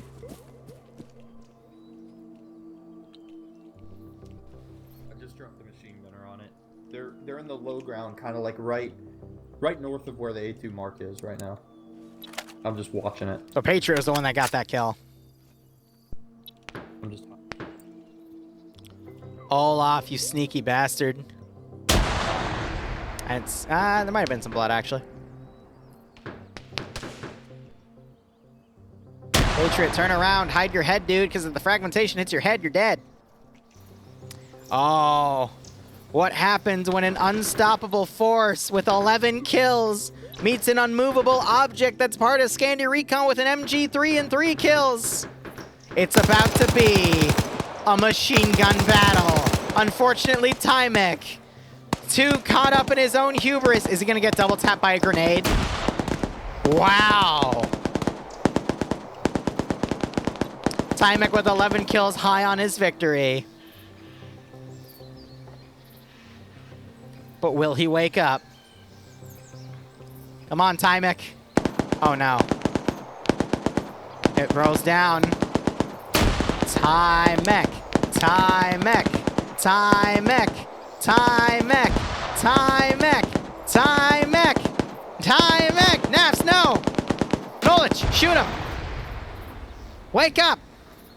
Wake up, because you're going to immediately wake up, see him, and blow him away. Come on. It'll be the perfect highlight. Get him. Go for a baker's dozen. Come on. Nolka's yelling at Navs. Come on, Tymek. Come on, get up! Don't make this like that Real Steel movie. Come on, get up!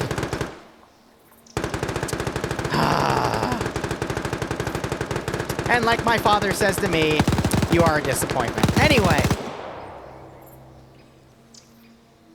Actually, I think my dad loves me. Anyway. Nav's moving around. Trying to get another kill as he is pushed by a multitude of BlueFor. Starts spraying at Kabubi. Unable to land the kill, though. And Naps eats dirt. Steve gets him. Tymek, why? Is everyone dead?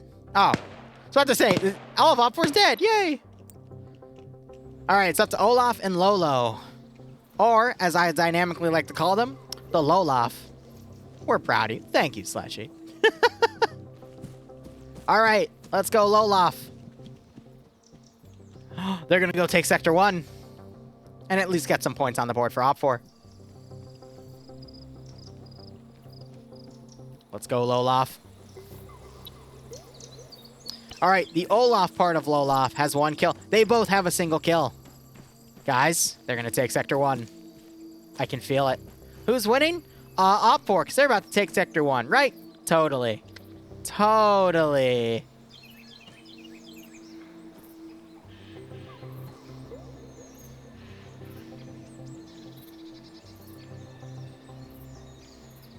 All right, here we go. Olaf trying to move into Sector 2, see if he can take it, but he cannot. I have faith in Lolaf here. It's the power couple. Is Tymek dead? I think Tymek bled out. No! Woo! Tymic with 11 kills, 1 shy of a dozen. Got some random suppression going out here. Why? They determined that that shed needed to die. Intel takes a GL, but the wall eats it. He gets off the turret. GL's landing on him some more. But now here comes the Horde. They heard the GLs. Intel told them they were coming. Literally, his name's Intel. And Sector 1 has been taken. Intel gets slain. And the Olaf power couple continues. Olaf promised Lolo cuddles if they win. So they are more determined than ever to win this fight. Now you've got MG3 boy Trewalzo coming in. Gonna run right into Lolo. But Lolo ducks. Olaf comes around. Gets the spray. No, Olaf! Lolo! Language. Language. Lolo, kill him. You didn't win that time, Mr. Fuckface. But anyway. Well, I could still wake back up. Though I will admit, I would totally say something like that in PvP. I mean, that's what I do when, he wakes back up. That's what I do in the 506 whenever I see someone remote controlling and shooting at me. I just shoot him in the face and go, you lose. A complimentary frag. It's a little, yeah, Lolo's kind of run for it. Where's, what the Lolo doing? What the Lolo doing? All right, here's the deal. BlueFor has 1, 2, 3, 4, 5, 6, 7, 8, 9. Wait, did I recount that one? Shit. Okay, 1, 2, 3, 4, 5, 6, 7, 8, 9, 10. That one doesn't count, so it's 9, 10, 11, 12, 13. And Lolo is 1. So here's the deal. Lolo is going to channel his inner Audrey Hotto. You knew that was coming. And he's going to win against 13 players. Guys, I think it's going to happen. I like those odds. They're very good odds, guys. Nah, chat, come on. You gotta believe, all right?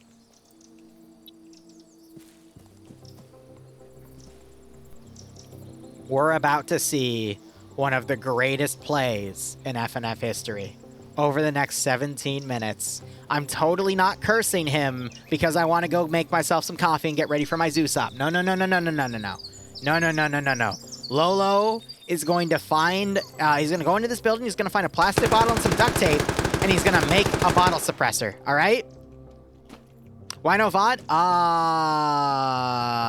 Don't worry about it. All right, now Lolo, he's going to snipe Patriot. Just watch. Over at that red house.